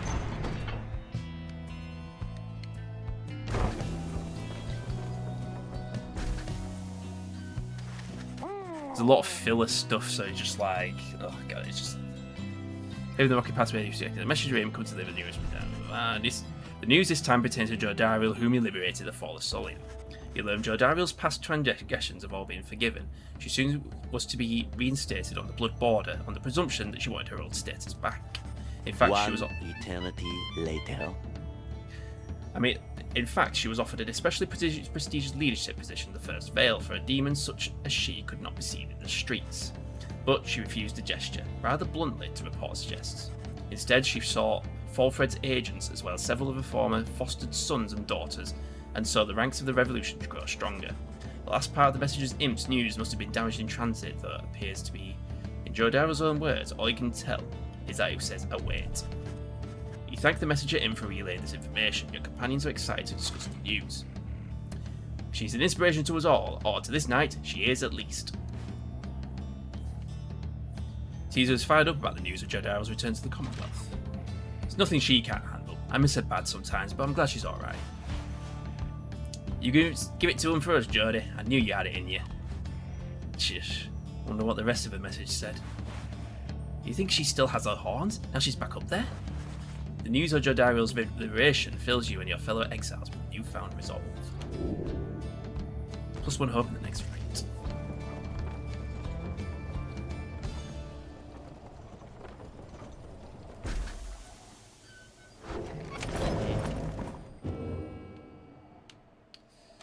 Just commence. Let's just crack on with it. You those have been yourself at the commencement of the rite this evening when you noticed Ray behaving strange and unusual. Maybe he's here. I think he has to be somewhere nearby. She noticed you then. Oh, I'm sorry, mister. Oh, it's just. I think maybe my friend is here. And I was hoping to say hi to him before we have to do the ceremony with the Starball. Wait, that's him. My friend is here. He's here. Just then, your adversaries, the Fate, arrive at the other side of the cairn of Hyob. They begin making necessary preparations. Ray rushes over them before anyone could stop her, even as the stars above start shining through the darkness. Fills you with determination.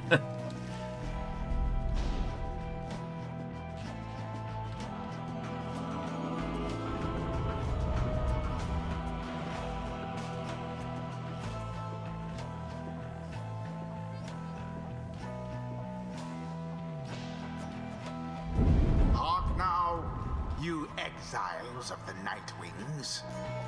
The 8 scribes summon you to the cairn of Ha'ub. The adversaries you are to confront shall be the Fate. Snuff out their pious flame and show your worth. Now prepare yourselves. Oh, hello again. Hello. Why, indeed, young one. We are the Fate. Once again, we hail you and all the Night Wings. Thanks. I was wondering, may I speak to your son?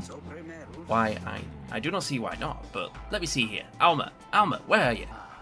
Begging your pardon, young one, but my son, he is not always punctual, you see. Hold, I shall go and fetch him. Oh, okay. My friend, I hope that he remembers me. You? Wait, where is father? Father? Oh, hello. Hello again. Your father, he went looking for you. Did you not see him? No, I did not see him. This had best not be some Nightwing's trick, or else I'll... Ah, there you are, Alma. Our cordial adversary wishes to salute you, I believe. Oh, that's right. Here, this is my salute. I am saluting you. It's nice to see you, and may the scribes watch over you, okay?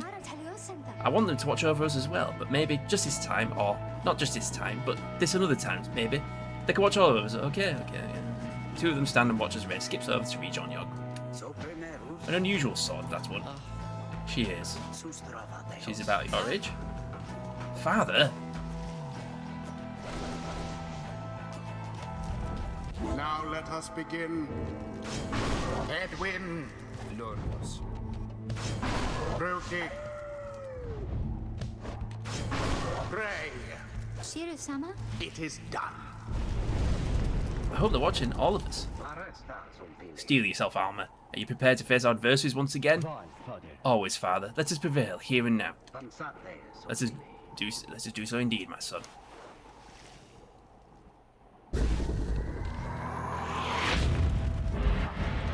Begin. Now. Whoa, you mother. How'd you do that?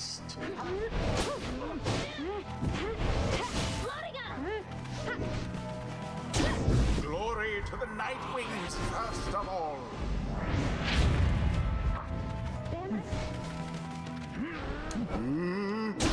Yes.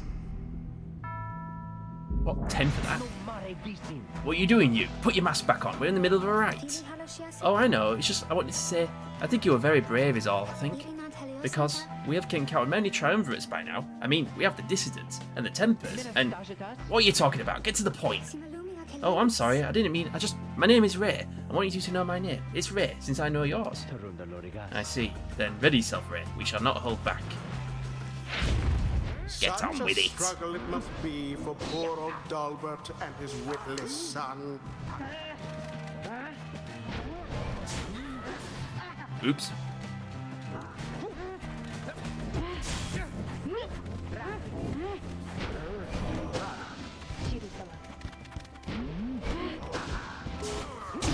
Ray plunged into the fire.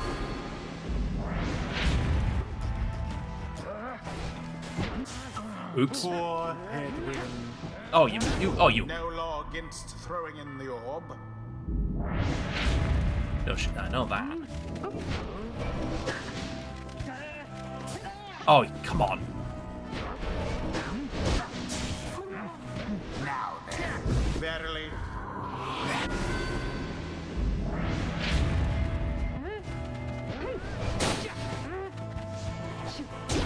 As per the sacred law.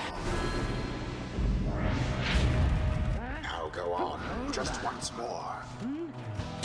And it is done. Easy. The Night Wings prevail. And what a crushing victory it was. The right is done.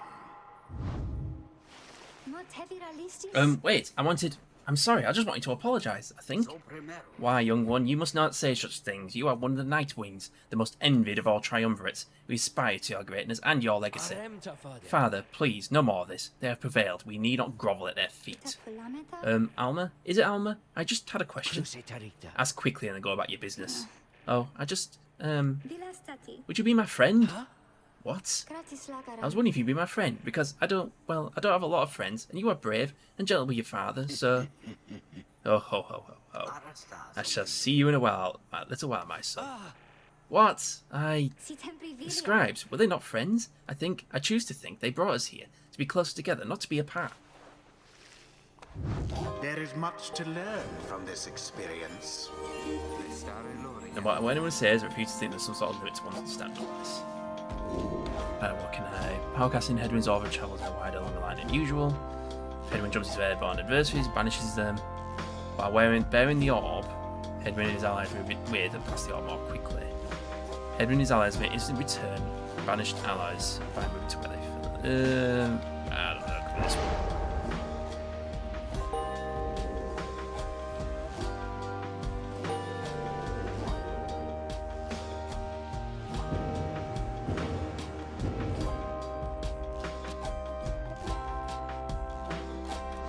Until the stars align.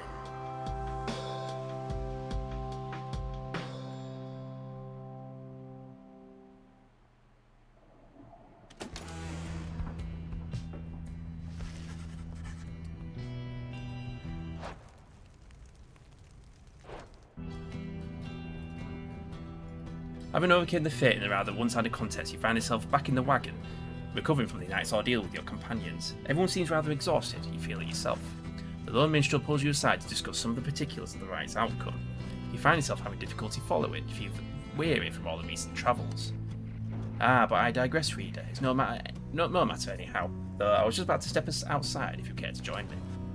Follow me outside, perhaps the night air should do you some good, and everyone is likely wondering where the stars shall take you next. Stars yet shine for you, revealing various paths forward. Right. You know what? We're gonna call it quits for this game. Well, on stream. I'm gonna continue off stream because I'm just sick of reading out loud now. So I think tomorrow night we're gonna start Hades. I'm sure that'll be a lot more fun to play tomorrow night. But honestly, I just can't. I want to continue this game, but I'll do it off stream. Because, yeah, just all the goddamn reading. I read quicker in my head. So, yeah, thanks for joining me tonight. I know it's been a short one, but... yeah, well, let's see. We'll go on a raid, see who's online.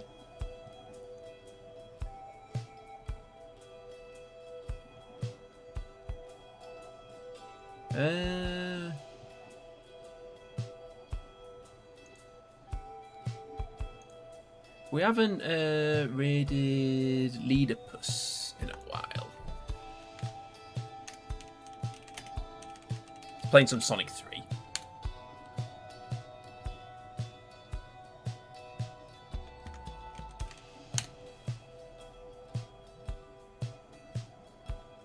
So there's your raid messages there. So as I say, I'll be back tomorrow night. We'll start Hades. Hopefully that'll go better. I've actually played Hades before on stream. I never actually, well, didn't really, I probably only did one stream for it or something. I don't know, but we'll give it a go tomorrow night, I think. So as always, enjoy the rest of your weekend. I shall see you tomorrow. Bye for now.